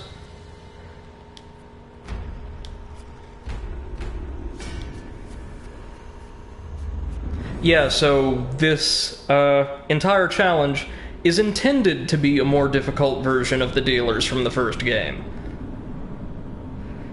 Joy. We're doing okay so far, though.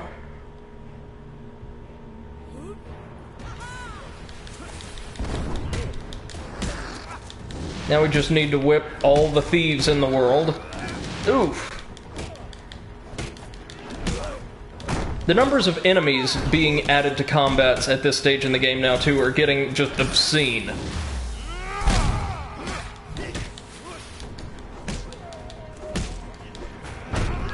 Are they even going to bring back the horrible graphical glitches? I hope so!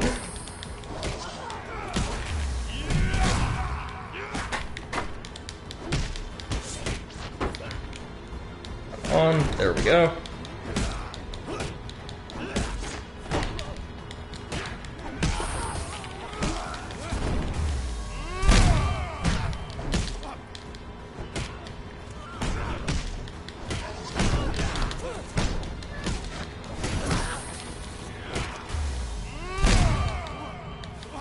Alright, just an anarchist left. MC2M says there is also an achievement to finish the star with no curses. I don't even want to know how you have to do that, or how much gold it would take. Gold, fame, whatever you need to dispel curses with the cards in your deck. We carry on. Quickly. Lose 1 fame each time we use a companion ability. I'm not scared. Don't have the money to make a donation? Don't care. Your weapon ability cannot be activated in combat, but discard it next time we get max life. Okay.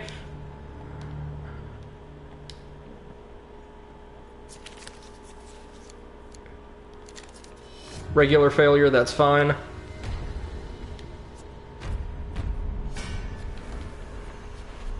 I just have to know my deck. Yeah, I guess so. A lot of these conditions have been pretty easy to handle once we know exactly what each of our cards does and what we need to do. Alright, let's see how many a band of raiders is this time. Oh, God.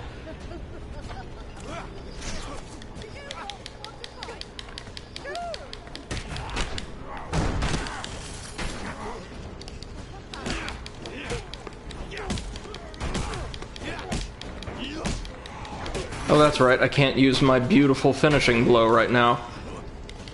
Oh, that's a shame.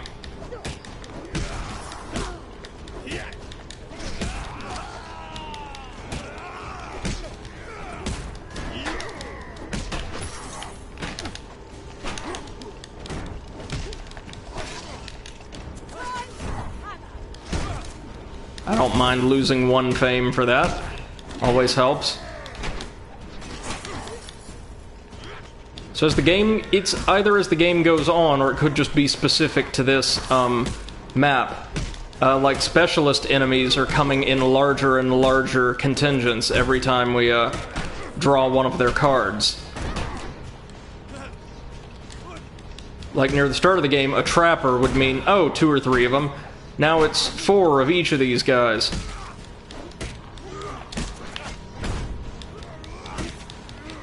Oof.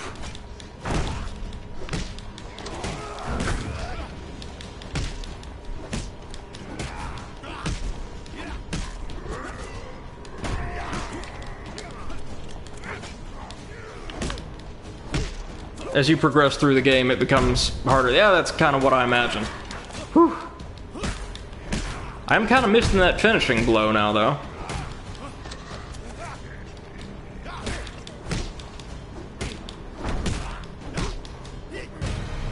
Got him. The game keeps track of the number of challenges completed. Ah, I see. So by the time we're fighting Callus, we're going to be fighting off armies on at every combat encounter. I'm actually kind of looking forward to that. I hope there's one more just really big, dust-up combat center challenge ahead of us. That's a blessing. Not a good one, but a blessing. Helm, yeah. Steel. Better than much these days.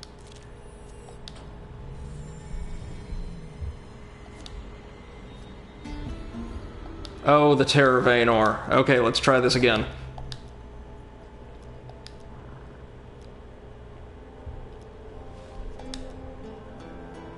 $300 gold apiece. So if we go outside, talk to a miner, ask who she is. My name is Sheb, the miner frowns. I used to be a silversmith in Fall Hollow, but Fall Hollow was burned to the ground by the Northerners.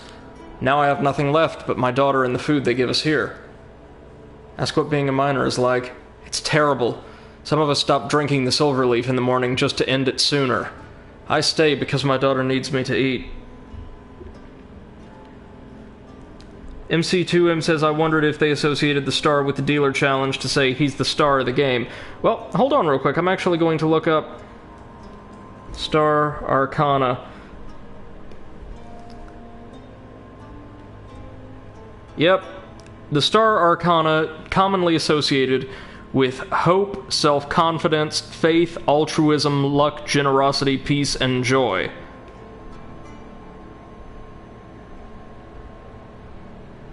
No, hold on. That is a modern interpretation, it sounds like.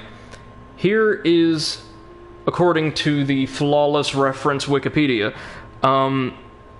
the original description of the star from the pictorial key to the tarot.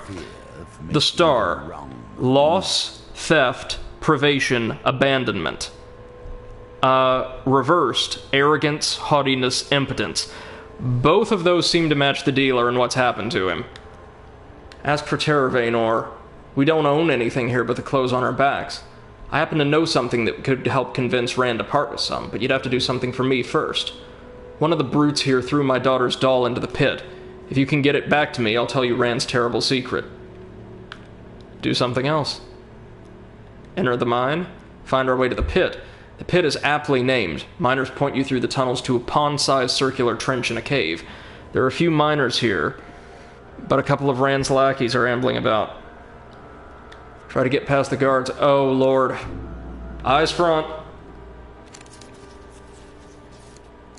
I'm thinking, yeah, that one was easy. That is a great ring we have. One of Rand's lackeys appears behind you, smiling amicably. Well, hello. We don't often get visitors in the mines. What can I help you with?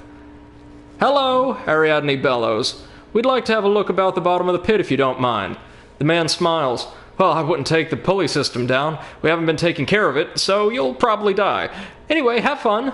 You start to cough. The blue dust is impossible to escape. We'll try to climb down. Oh no. Oh no.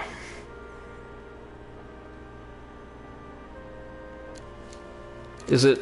Oh, huge failure, damn it. Down we go. Ooh, that's really bad. Jesus! Find the doll. Oh, are you kidding me?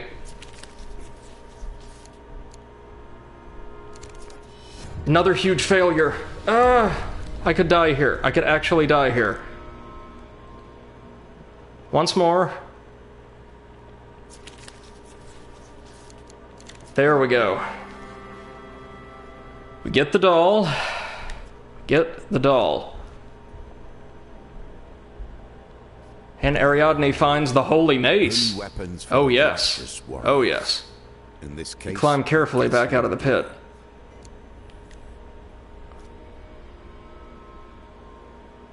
Go outside. Talk to Sheb. Give her the doll. Anyway, now for my part of the deal. Are you listening closely? Rand has a hidden cache of silver spoons. Nobody knows why, but if you were to threaten his collection, I'm sure he'd comply to your request. So, do I actually want to go through with this, or am I going to end up getting in a fight, all alone, with an assassin and a massive crew of Thieves Guild members with 16 health? Because if that's the case, I ain't about it.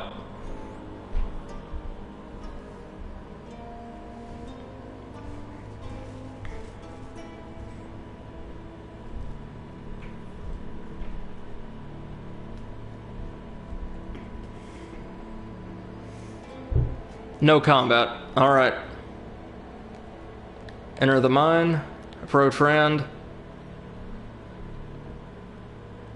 Threaten his spoon collection. Not my silver spoons! Rand tears up at your threat. Who told you? Keep your voice down and I'll give you your damn ore. Oh, good. Oh, so good. Do something else? Oh, no. Oh, no. Go outside. Leave. Let's leave. Yeah, let's go back to the city. Please, let's go back to the city. Let's use an artifact. Yeah, let's use our healing spirits. Let's use all of our healing spirits. The lion heart's still somewhere in there, and I would love to see it. I would love to see it. Let's also cook up some food.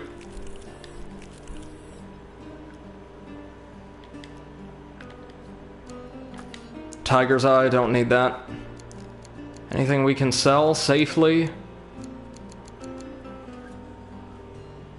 We technically don't need this anymore.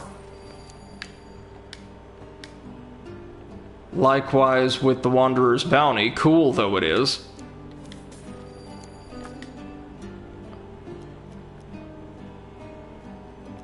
Okay. Okay. Oh great, first 3 hits received in combat deal 200 damage. And we're fighting Northerners. Yay! Now and will be of little use to you here.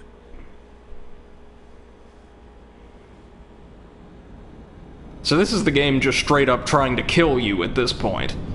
Like, I'm very grateful there isn't an optional objective because these curses are the worst. Oh, I like the Imperial Helm. The Holy Mace, blessed by the priests who've held it before. With each fresh prayer, it seems lighter and more powerful.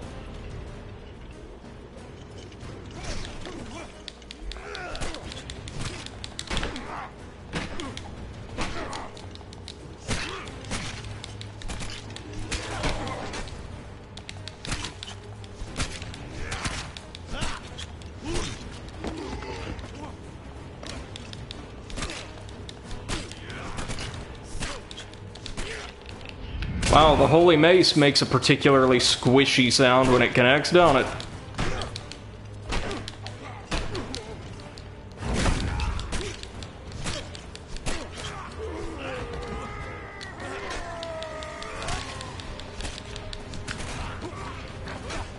Oof.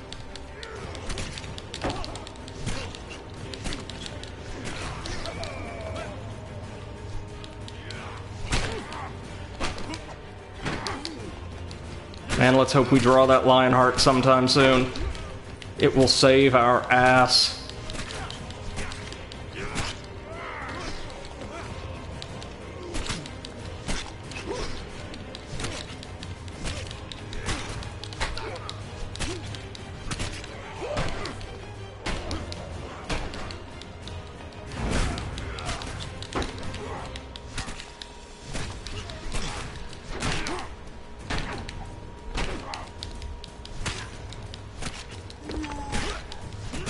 Thank God that we had the Ogre chapter to really train us up on basic combat. MC2Ib says, imagine this for the final chapter in the first Hand of Fate. People would go insane. Oh God, yeah they would. I mean, that chapter was hard as hell, with you receiving usually completely innocuous curses.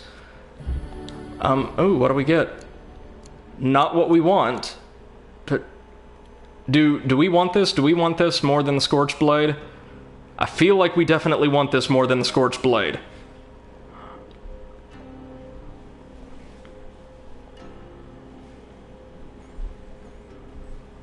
Yeah, let's do it. Let's do it. Yes.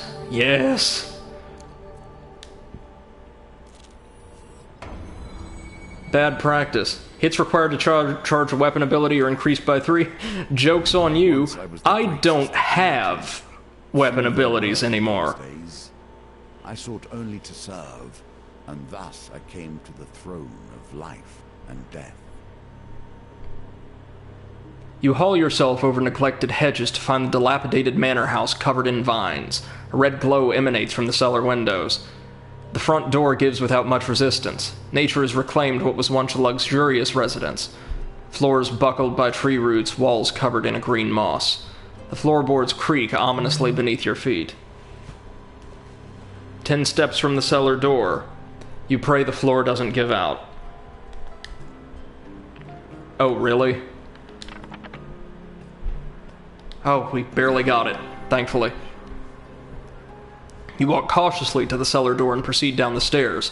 A hellish vortex fills the space below the manor. You feel the heat of the mage's disc through your satchel, and monsters claw their way out of the seething portal. Oh, it's another one of those spires. In the turmoil, the disc clatters to the ground. The portal draws in and consumes it. The portal heaves, bathing you in arcane energy, and with a blinding explosion it disappears into oblivion. Thank God it's just the corrupted. Like, I would cry if, like, for this chapter only, they decided to bring the lizard men back. Or it was like a bunch of northerners and the Lizard King. Just no story reason. He's just back.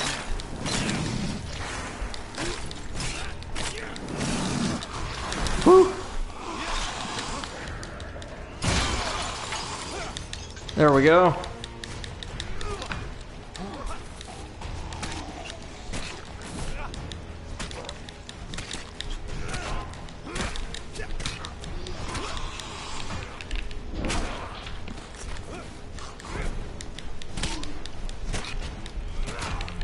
Well, I'm really concerned for these rebel mages if this is what constitutes their army.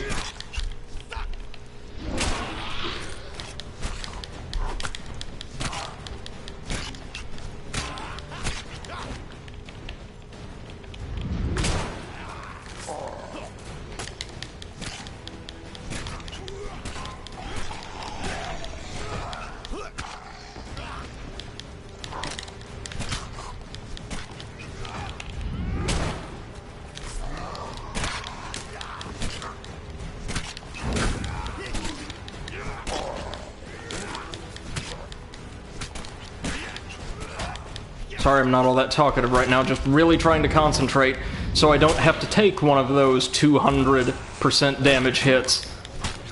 Woo, woo, woo, woo.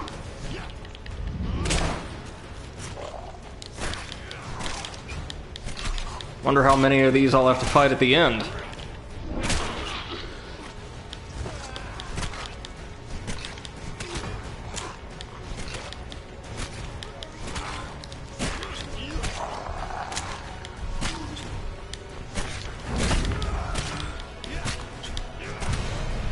Alright, MC2M says, nah, Callus erased the lizard men. He hated them. Oh no, I know that. But I think early on in Malaclipse's storyline, inferences were made that a few of them have survived, like, in hiding. And since this seems to be the seeds of a rebellion, and mainly because this stage seems absolutely sadistic, I would not be surprised at all if they decided, oh yeah, let's bring, like, the King of Scales back to empower, like, I don't know, 5 of those demonic assassins all at once.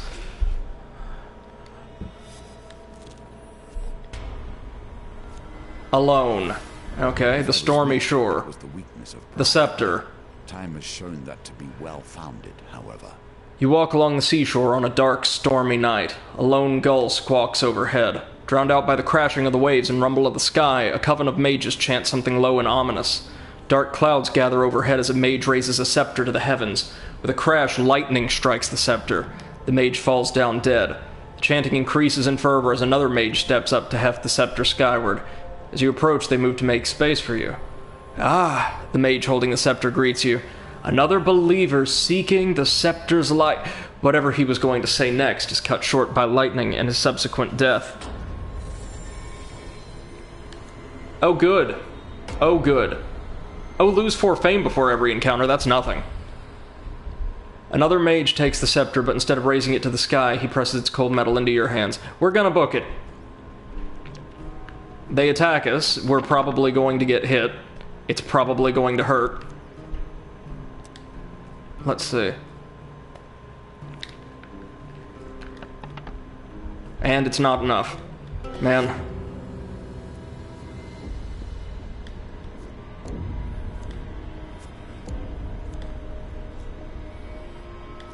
That's fine. We got him. MC2M says you forget that Callus has the game of life and death in his hands. If he wants something to not exist, it'll come to pass. Oh, that's true. That's true. Enemies move faster till they're hit. Inquisitors. You're the mercenary who saved Westwind. The soldiers are impressed. Good. Good. Glad y'all recognize. Clumsy. All failures are considered huge failures in precision gambits. Another band of thugs.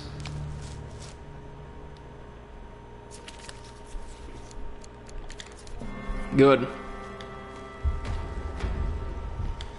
Just Empire officers hoarding chocolate because the Imperials are so good at their jobs. Like, so good.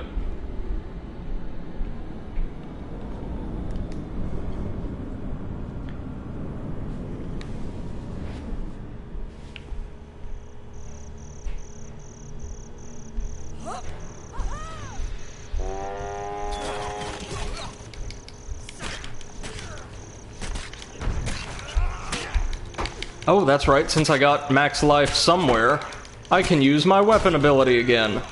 Though not without difficulty. Whew! Oh lord, the captain's combos are so difficult to dodge because of the range they have on that first thrust. Oh, Jesus Christ.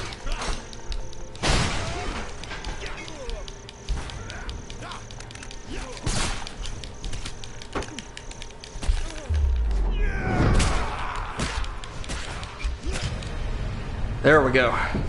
Whew.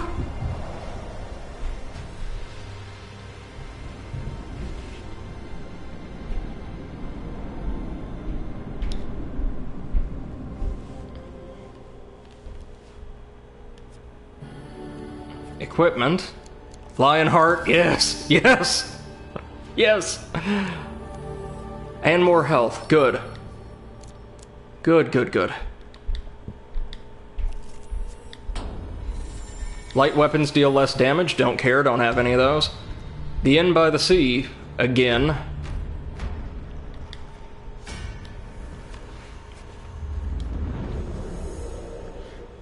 I mean, the Northerners should A, start recognizing us by now, and B, kinda sorta be on our side, since I think we have single-handedly killed about half of the Empire's army by this point. Willingly or no.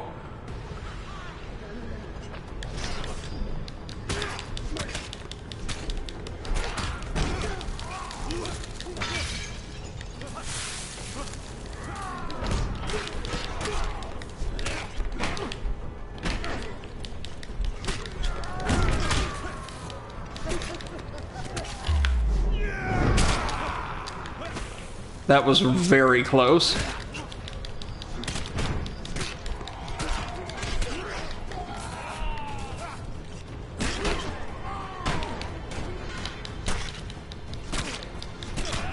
We're also getting rid of those speed debuffs as we go. Or rather, Ariadne is, while I slowly whittle these guys down.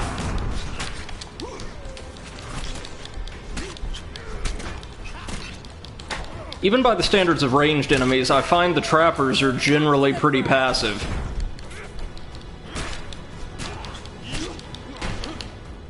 I guess that makes up for the Northerners' melee troops being so insanely aggressive.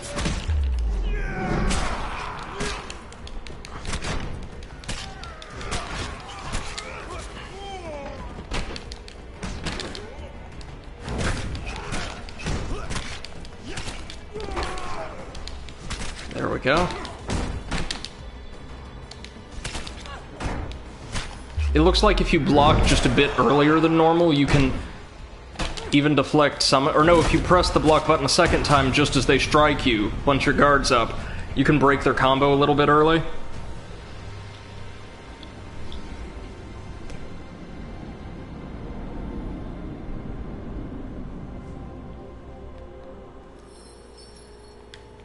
Alright, more equipment. The ruby ring. That's certainly not gonna come in handy now. An idle priest. Still, it works. Alright. Let's go ahead and use that Lionheart. What equipment we have? Just the Wanderer's Bounty? That's fine.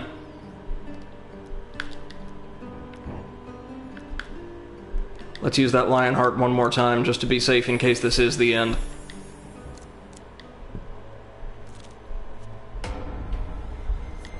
Oh, that's rough. Forgotten Dreams. Oh, man.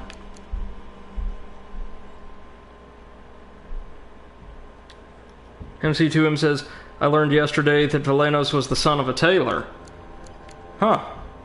Didn't know that. I didn't know he has this deep backstory that's actually explained in-game, but... that's cool. What do we want?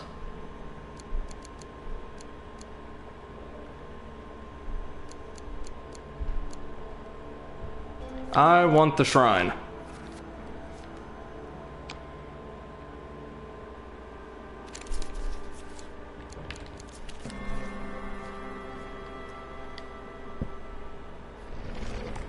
Correction, I want to be right on top of the end. Oh, they took my mace from me. That's rude. Donation. Whatever. I'll take that.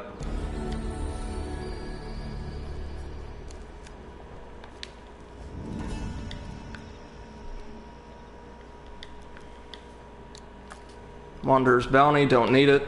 Buy food. That'll do.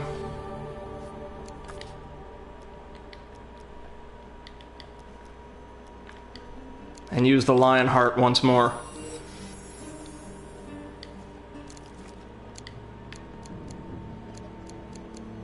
And we're back down to our crap weapon. Oh well. Wheel of Confusion. Okay. And we can't use our helmet anymore. Or one of our rings. We come close to the rough beast, slouching towards its birth.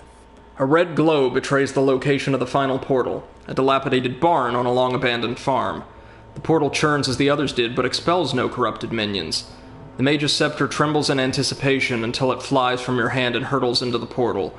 With a great turbulence, the portal disappears, discharging all its power. Tremors rock the barn, forcing you outside for safety. A distant summit erupts with energy, bathing the sky in red light. You doubt it's a coincidence. Oh, come on. Just to make sure I can't use any of my gear, right?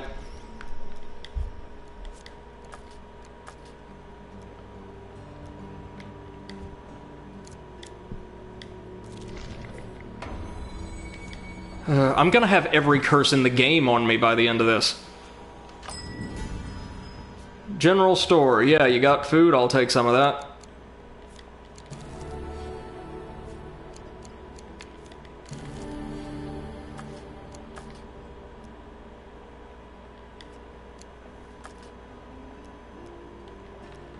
Alright, kids, let's go try to put this chapter to bed.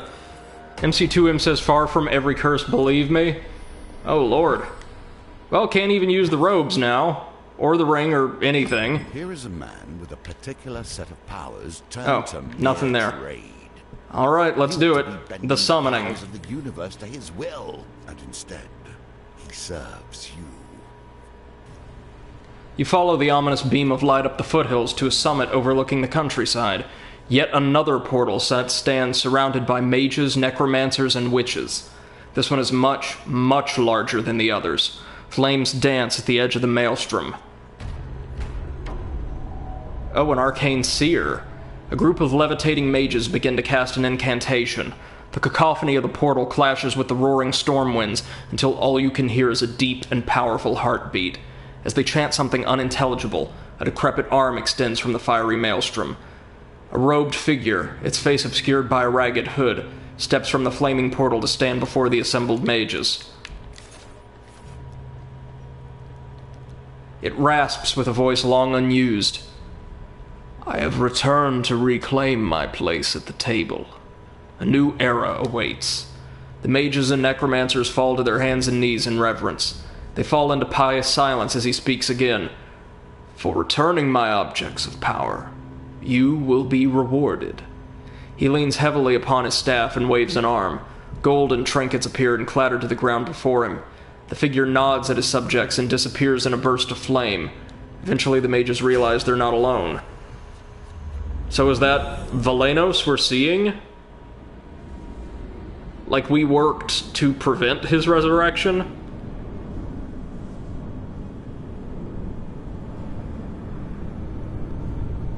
Oh, great.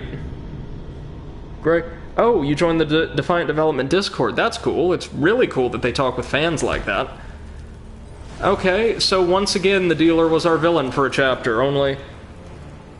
Oh, we worked to help his resurrection. Great. The Archmage. Their quest for power and knowledge will cost a sea of blood, if it must.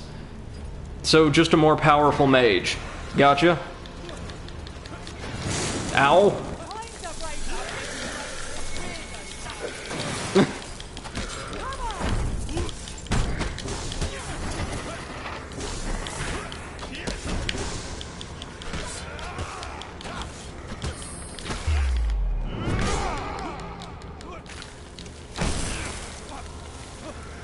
Oh, this fight is gonna be a pain in the ass.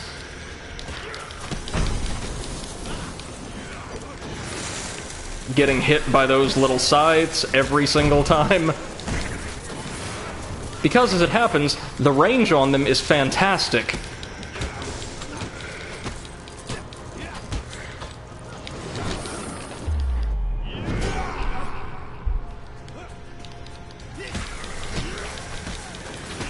Thank God we got all that extra life, huh?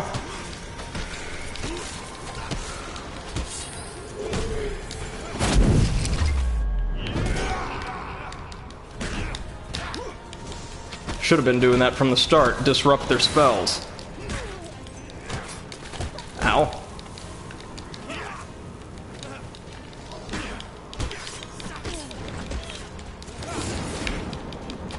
Oh, now she actually does have a physical attack, albeit a rather weak one.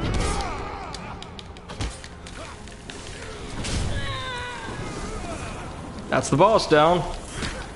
Kids, we just might do this. On our first try, too. How about that?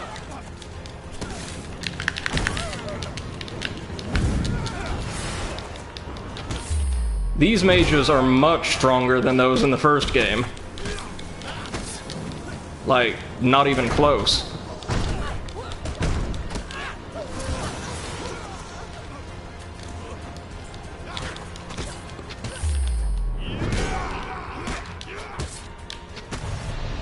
Oh! And that's it, ladies and gents. The star cleared on our first attempt, despite all my trepidation, thanks to some pretty good luck more than anything else. And a deck just loaded to the brim with life gain cards. Thank you, MC2M, thank you. You also say, you were told it was to stop Valenos' resurrection, but you were lied to. Oh, great. You search the bodies for anything of value, but cannot escape the question that echoes in your mind. Who or what have you unleashed here today? We are bound now. The final moments approach, and with each moment accelerate. For sealing the portals, the Black Cauldron, Wine of the Gods, oh, that's ominous, and the Ordeal by Iron, as well as the Arcane Edge. Arcane Edge looks just a bit like Thunderstrike, or Thundershock, whatever the ridiculously overpowered lightning mace was, Meteor Strike, and the Weave of the Protector. Wine of the Gods is the best card? Okay. For proving no shield is an obstacle against a hammer. Ooh, the spiked mace. My kind of weapon. And for obtaining Terravane ore, the blacksmith's daughter. Thunderstrike, yeah, that's what it is.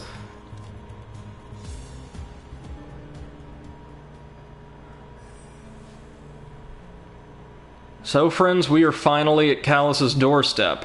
We have, I think, hold on.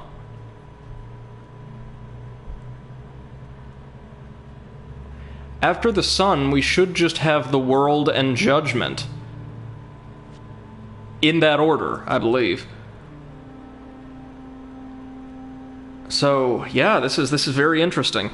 We may not attempt the next challenges tonight, but I definitely want to see what the moon is. Jackson Queens, the members of my court.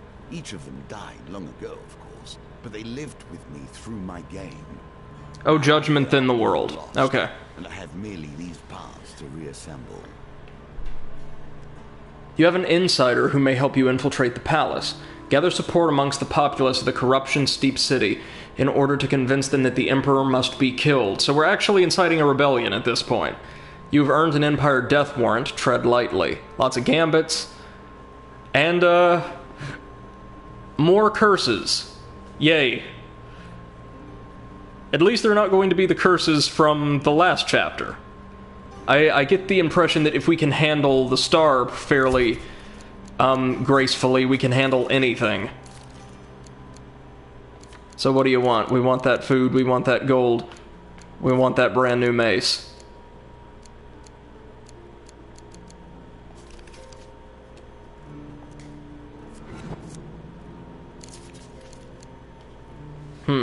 Weave of the Protector we'll keep, because I don't know what it does. Don't need that. Or that, or that. No. No. No, no. These are all fine.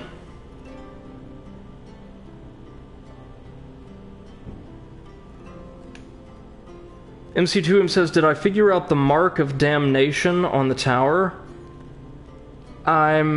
Oh, yes, no, I did. I understand what it does. I'm just not entirely certain we'll need it right now. Maybe later, definitely. So if we're doing gambits... Oh, if we're doing gambits. We want our Imperial armor.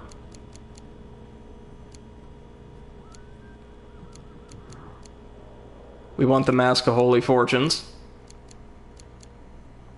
Gambler's Jewel and Grifter's Companion. The Ring of Concentration.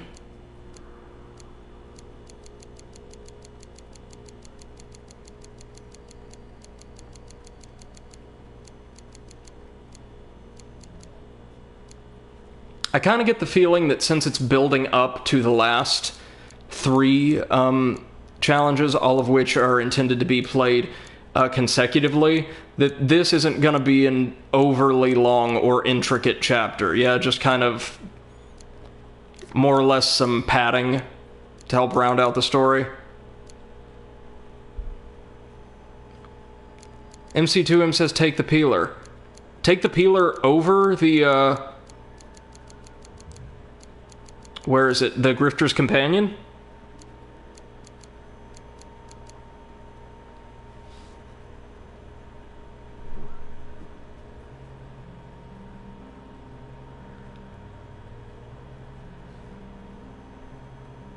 Yes, okay.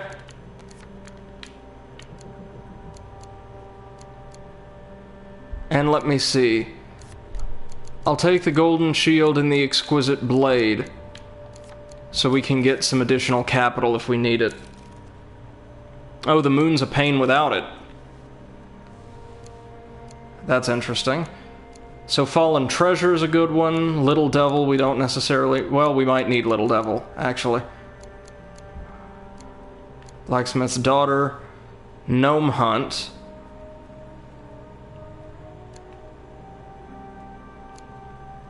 Silver Deer we don't need. Healer might be nice to keep around. They always want to give me the damn pie shop, every single time. Wine of the Gods I was told to include. Or was told was the best card anyway, so we'll see what that's all about. We'll check in with our good friend Circassius.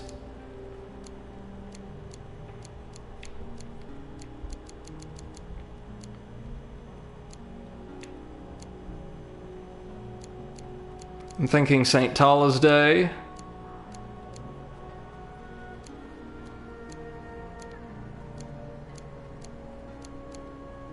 Dark Alleys.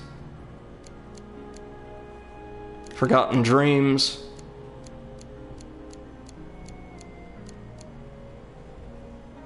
Oh, and Temple Prayers. Good idea.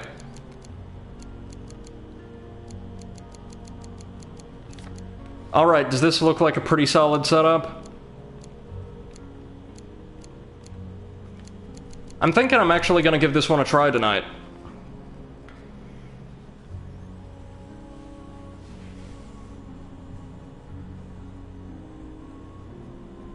Alright, give me about 4 minutes. We're going to take another quick little break, and then we will at least see what the moon's all about.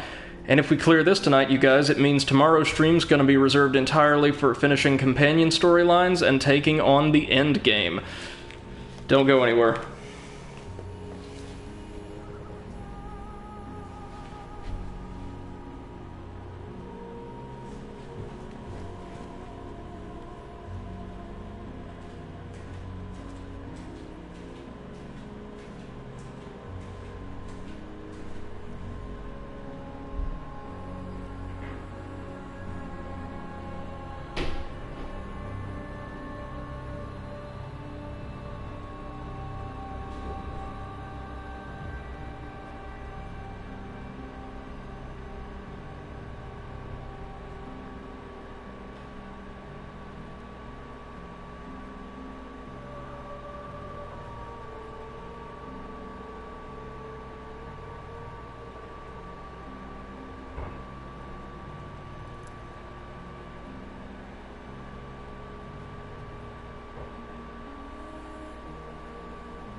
Alright, folks, sorry for the delayed break. Got, yet another kind of concerned message from a student for that online class.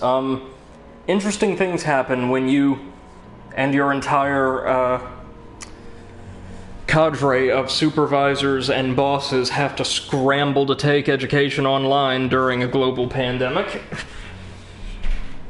Alright. We're going to be giving the moon a good old college try. Let's see what we can do.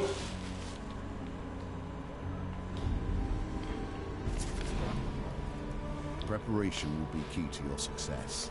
It is here that you separate yourself from your Another ogre.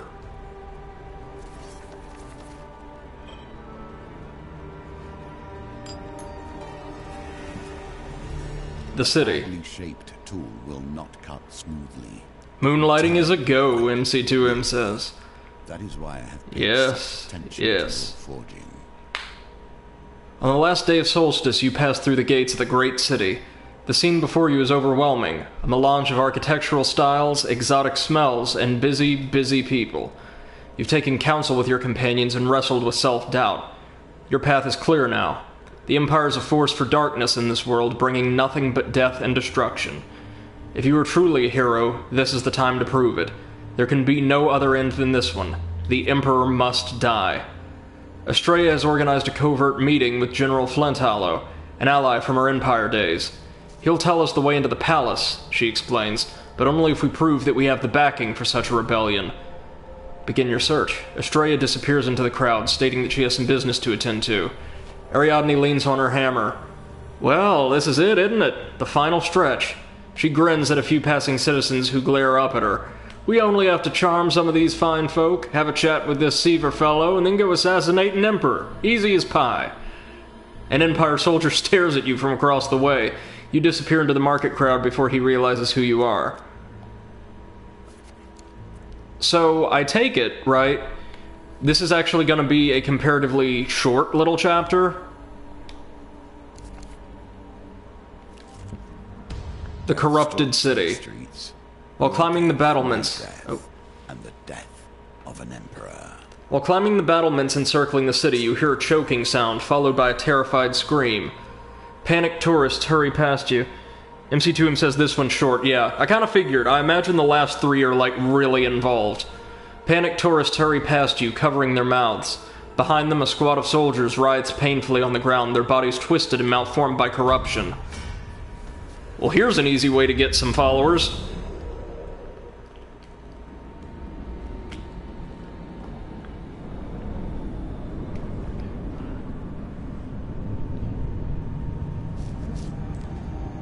We just got a brand new big stick. Let's take a look. Oh, yeah. That's what I'm talking about. Spiked mace. A chunk of metal covered with spikes, ideally suited for dragging an armored knight from horseback. Regardless of that, it'll smash just about anything.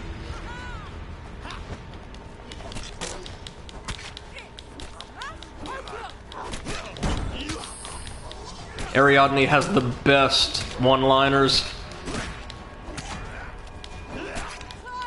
Not particularly witty and all just amounting to, I've got a great big hammer and that's more or less my entire character, and I am fine with that. Me personally, I think that's amazing in a companion for a game like this.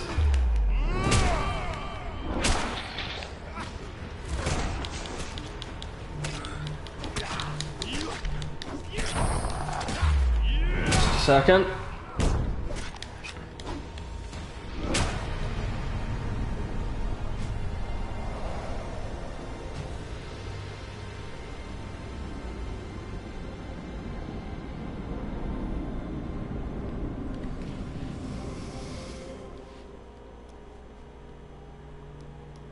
You pause to inspect the bodies of the vanquished. Do we want to search spoils or leave? I don't know.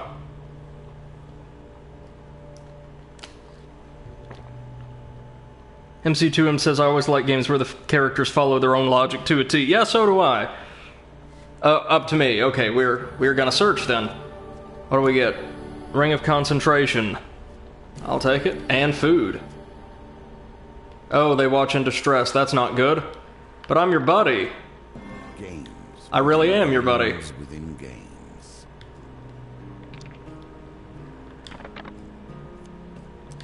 Okay, so, oh no.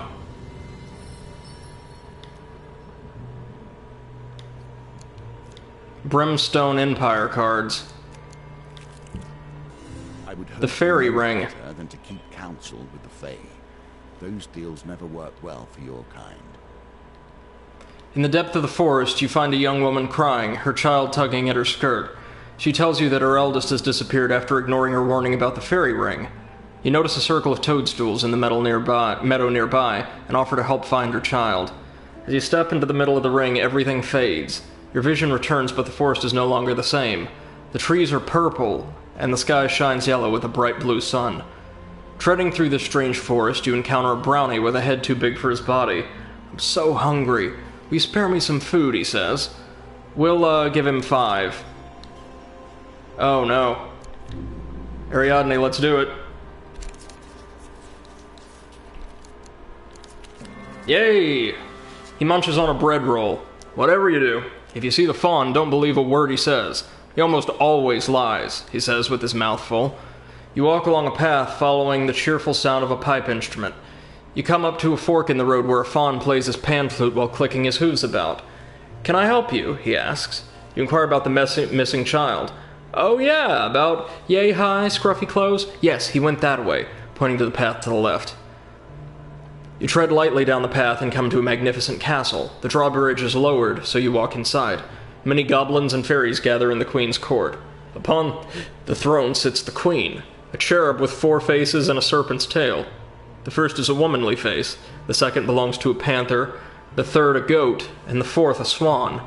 The queen opens her mouth and her voice echoes, "A mere mortal in my court? Why have you come?" You explain you're looking for a missing child. Oh, we need a blessing. Are you kidding me?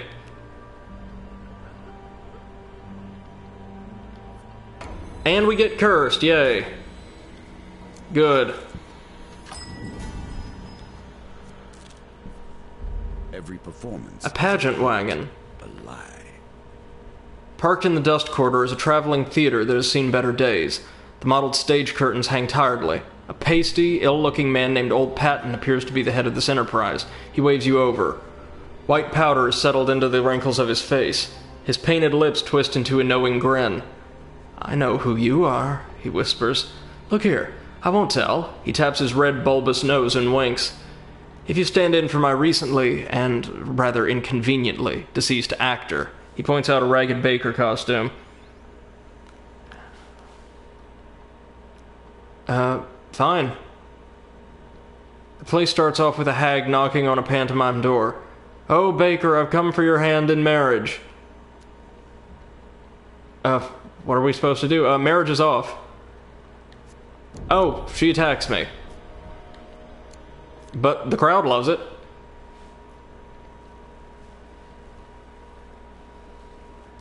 Punch her in the face. We'll take the pain if it gives them more gold.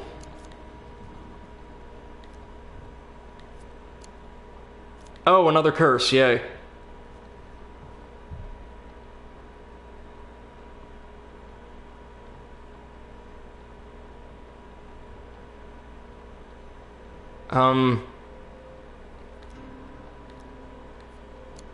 This is the weirdest crowd in the world.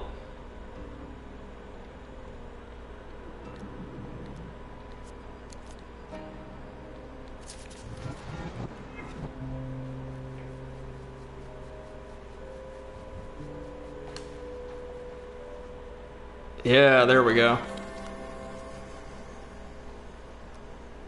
That should help. Old Patton is impressed with your dedication to the role. His charcoaled eyes well with tears. Now this is acting. And he is now willing to help us overthrow his sovereign. Good for him. Your escapades at the pageant wagon have increased our notoriety. That's fine. Temple prayers, alright. Thenar's boon. Don't need that. What do we feel like here? Gambler's banquet? That's probably the best one. Yeah, we'll take it.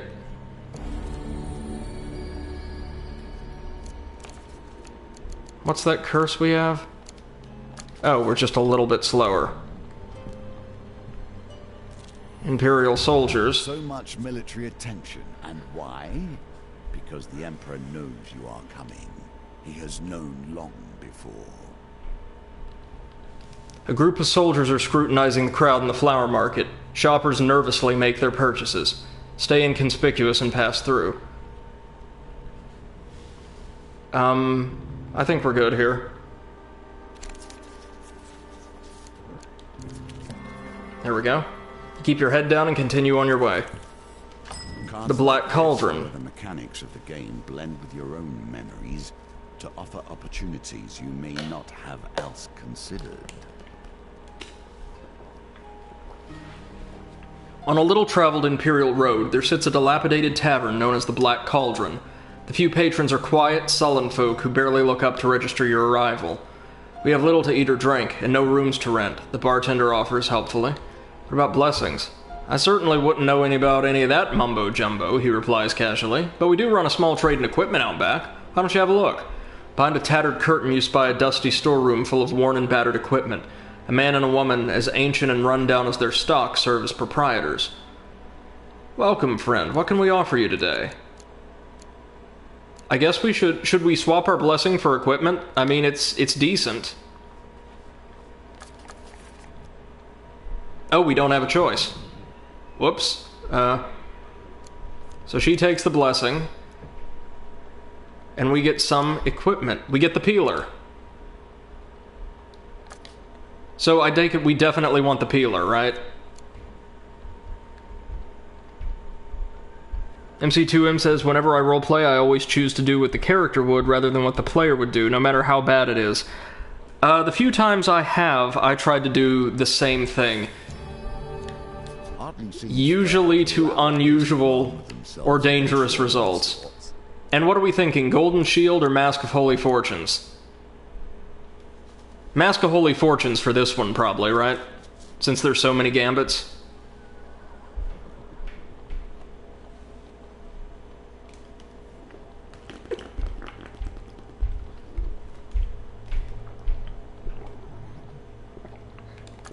Oh, probably the shield. Okay.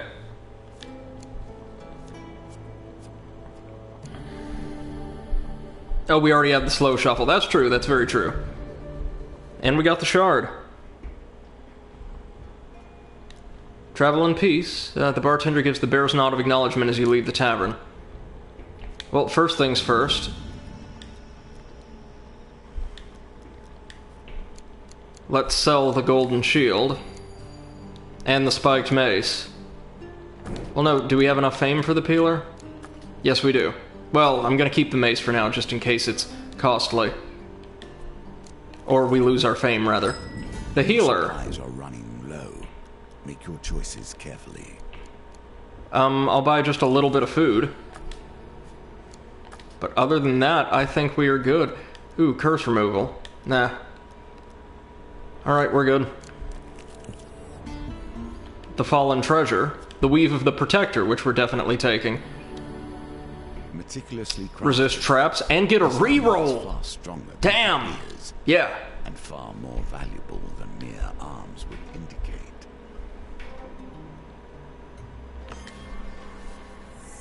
Dude, that armor is That will insane. send you in good stead from here. Man, if we had Kolbjorn with us, this would be already a broken game. Checkpoints. The Blood District main gate. One step ahead of the deaths that hunt them. At the gates leading into the Blood District, an Empire soldier speaks to a grumbling, slow-moving crowd. It appears there's some sort of hold-up. Join the line into the Blood District. Attention! From this day forward, until further notice, there will be checkpoints at all gates. With the speech over, you continue shuffling through the gates with the rest of the crowd. You hope you're not recognizable enough to arouse suspicion. It's fine, even if I am.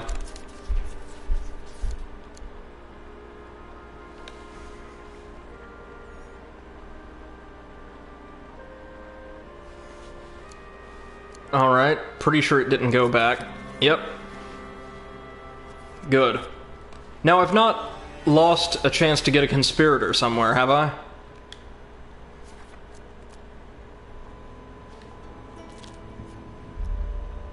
The blacksmith's daughter. There we go. There. Ariadne steps back to admire her work. The forge is just as you remember it, if not more detailed. Its wooden frame carved with intricate motifs, the attached anvils. I did lose one, so I've already lost the silver token, or the gold token. Was I supposed to, like, denounce the Empire, then? At the end of the stage play?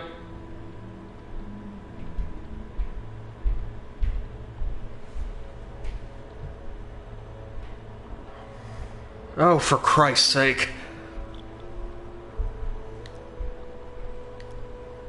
You hold the final components, the strange metal bauble from Marion the Mage, a hunk of night blue Terravane ore, and a Stiegel pumpkin. So that's it, I'm gonna have to restart, I suppose. After this, of course. Pass me Marion's trinket? Ariadne reaches a hand out and plucks a thin, sharp instrument from her belt. Something steps heavily onto the path behind you. Like a nightmare, yeah, no shit. You turn to see the hulking great form of Draknar the Mighty. Oh god, no, he's a demon ogre now. The familiar, horrible face of the ogre leers down at you, his one good eye wide with mania. Hath thou no graceful welcome for an old friend? By the gods, he's back from the grave! Ariadne shouts as she flings soot from the forge into the resurrected ogre's eyes. Draknar roars and rubs the black dust away with his massive fists. Ariadne glances at you and then the forge. We've got to split up. We can't let him destroy Anders' present. Meet me in the slums. Okay. So we're gonna finish this quest line and then I guess I have to reset. Which is alright. I mean, this will be one more elite card. So she's off. We're running from the Ogre King. Oh, it's Sir Cassius again.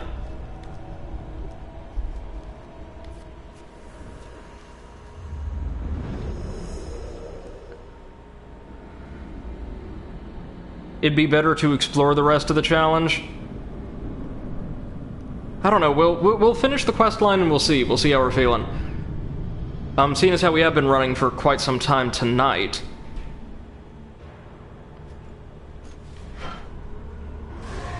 Here he is. Let's put this peeler to good use. Whoa, look at that armor go. Dude.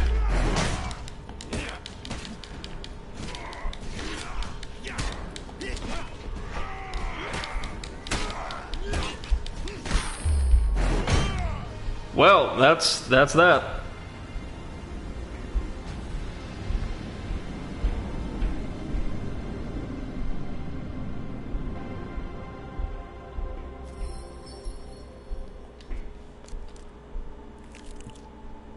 We're recognizable. Oh dear.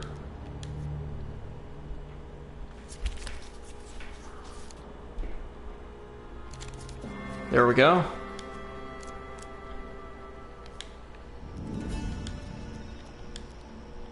Get some food, which is now just a bit more expensive, I think.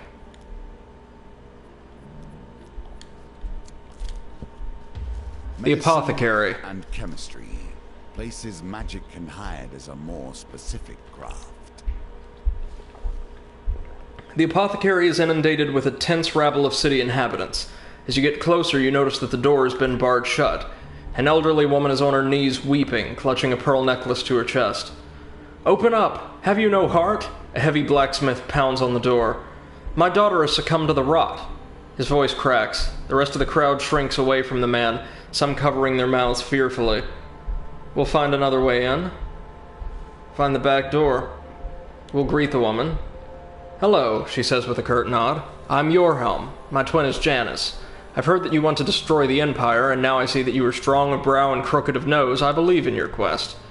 She bids you goodbye as you enter the apothecary back door. Janice will want to help you too, if you can find her. The owner, a bespectacled, spindly gentleman, jumps at your surprise entrance. We'll wait and see what he does. Oh dear. Huge success. He bursts into noisy tears. Okay, here. He clinks a single bottle of amber liquid onto the counter. It's all I have. The corruption, not to mention the Empire, it's all fallen to shambles of late. It is here that you explain your quest. The bespectacled apothecary nods. If you could fix this, yes, I'll join your cause. You squeeze out the front door to face the mob. They fall into silence as you explain there is but one bottle left. You accidentally step on the weeping woman's hand, but she seems not to notice and continues to wail for her family. The blacksmith stands back, too proud to beg, but his eyes betray how desperately he wants the bottle. Who do we give it to? Who's better? I feel like the weeping woman might give us a blessing and work with us, and the blacksmith will definitely work with us and maybe give us equipment. Does that sound about right?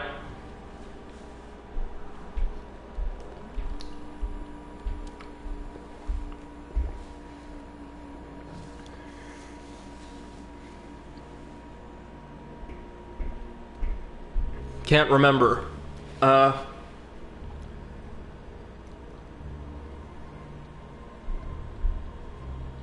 I'll give it to the woman. Yeah, we got her assistance. So are there only 12 conspirators in the entire chapter, or are there more? Is there like a safety net? Because we got 3 from that single event. An old and familiar face appears once more, and there is more to this quest than initially appeared. You journey through the city to meet with Ariadne. There are exactly 12. Of course there are.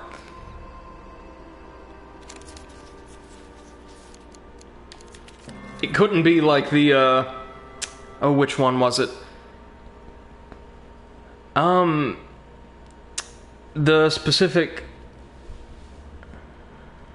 The specific quest, where you can, or no, where you, have to protect all the villages from the north, where you get, like, multiple opportunities. That was the only chapter in the entire game that's like that.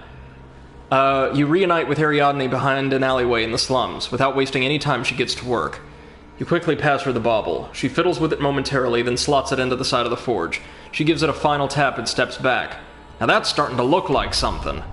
Screams of terror herald the arrival of Draknar the Mighty. Alright, so now we get to bring down Demon Shrek. Oh, this is gonna feel good. Oh, the gold will get you 2 vials? Hey, Dark Wolf, how's it going? Stream might not be up for too much longer, but we're glad to have you with us.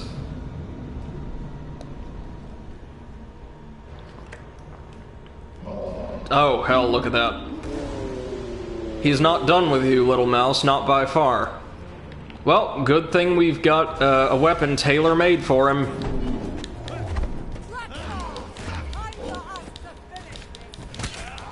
Ooh, he's still got a lot of health.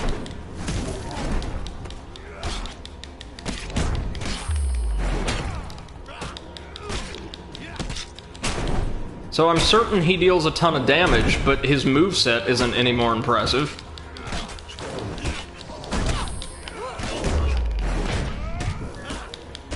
Okay, the peeler's a pretty awesome weapon, I'm a believer. This should do him. Yep.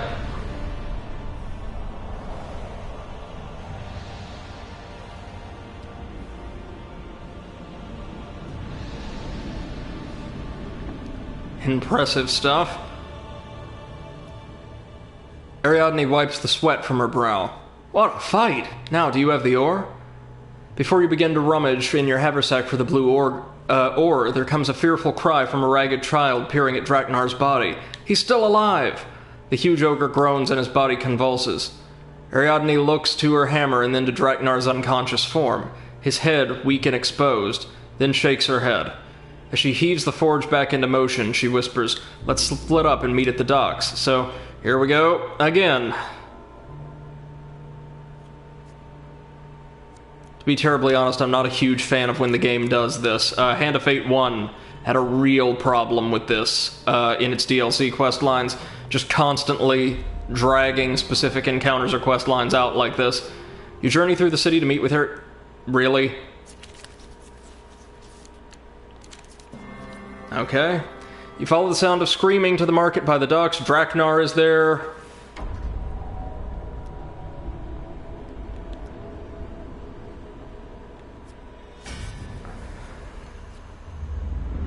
Oh, how many times are we gonna have to do this?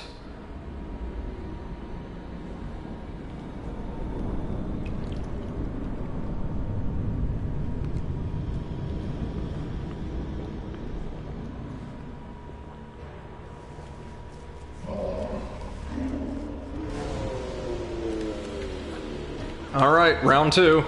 He's got less health, though. At least he's being charitable enough for that. Down.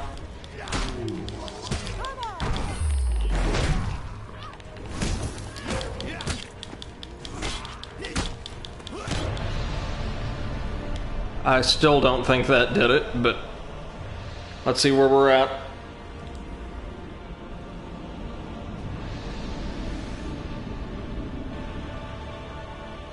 Oh, I know this is the end of Ariadne's quest line, but I would prefer maybe just having to fight him 3 times in a row instead of having to pointlessly do a chance card gambit to determine whether or not we find her every time. The Terravane ore, good, it burns instantly. It'll burn forever now unless it gets smashed by an ogre again. Oh, for God's sake.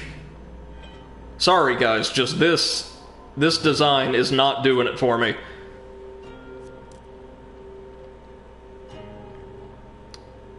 TBF, it's an abbreviation for to be fair.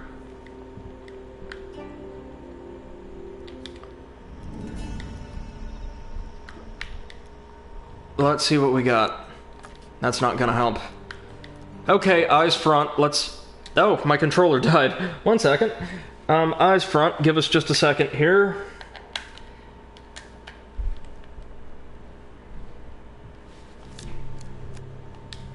I'll take, like, the starvation penalty.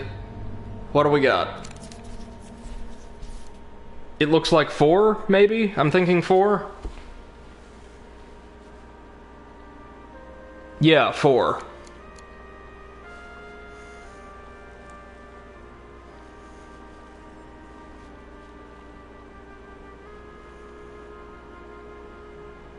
Let's see what we got.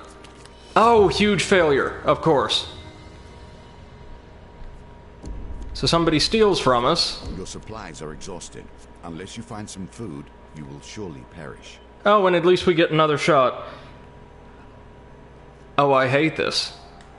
I hate this. I've actually really been enjoying most everything the game threw at us thus far. And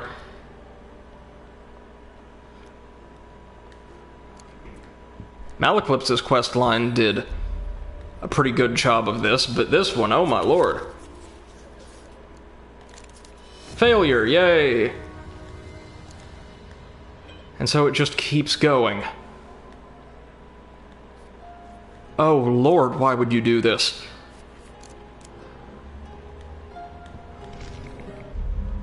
The damage taken from starvation is more than the healing delivered by eating. As with many things, finally, there we go. Sliding further and further into hardship. So Draknar is literally on his last legs. Oh no, I remember the devil gold token, but that was fun. Oh, wonder if you can solve it with that card. Here's hoping. Right? Here we are.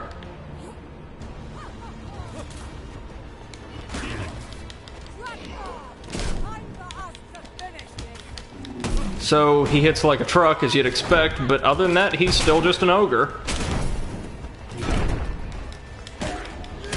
There we go. That should finally do it.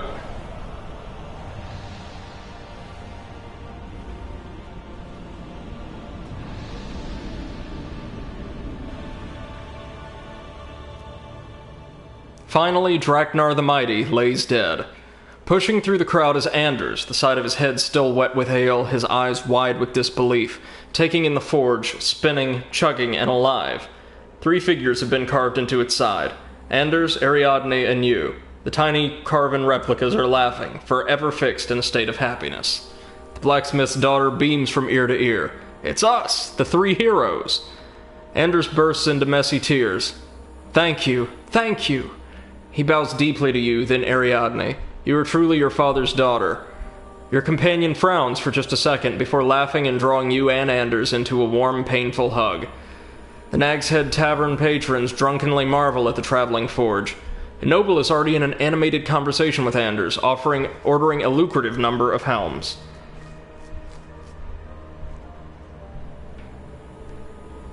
Ask what'll become of Anders. Ariadne folds her massive arms and smiles. I think he'll be just fine from now on.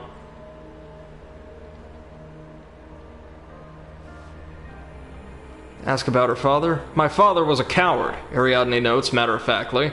He was lauded as the best blacksmith in the land by the Empire, but they've yet to meet me. So we'll continue on. Ariadne stands even taller than before, her cheeks blushing with pride. We really are heroes, aren't we? To the smith. She Yeah, sure. herself well and deserves her satisfaction. And with that, guys, since our resources are kind of shot, I'm actually going to forfeit here, just for tonight. And tomorrow we'll jump back in and try to get to the end game, all the way through, ideally, all the way through, I believe it's going to be Judgment. So, folks, feel free to join us then. I'm actually going to start the stream a little bit early tomorrow, so that'll be... Let's start it at 5 p.m. Central Time. How does that sound, everybody? Because tomorrow's stream might be just a little long. We have two other companion quest lines to get through.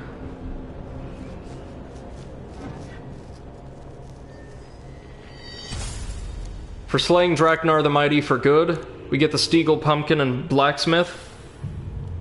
And the hero. There we go. Surely I have trained you better than this. Focus. Alright, thank you guys for turning out. Seriously, a big thank you to everybody who's dropped in tonight, either in chat or just been present in the audience at some point tonight, and a big thanks to everybody checking us out or after the fact as VOD on YouTube. Until then, thank you so much, Darkwolf. You say, enjoyed my stay, love the content you make. Thank you very, very much. I'm still trying to build this whole streaming thing. I just want to do it as a hobby, by and large, but trying to build an audience is, it's a little tricky. We are putting in good work, though. And speaking of putting in good work, we'll be back here tomorrow at 5 p.m. Central with our next stream of Hand of Fate 2. Should be one of our last before we get into the DLC. I predict... oh dear, probably 2 more nights before we're to the DLC, and I have no idea how long that'll take. I'm excited to see what it entails, though. So, until next time, ladies and gentlemen, thank you so much. Please take care of yourselves and your loved ones in this trying time. We'll see you tomorrow. Peace.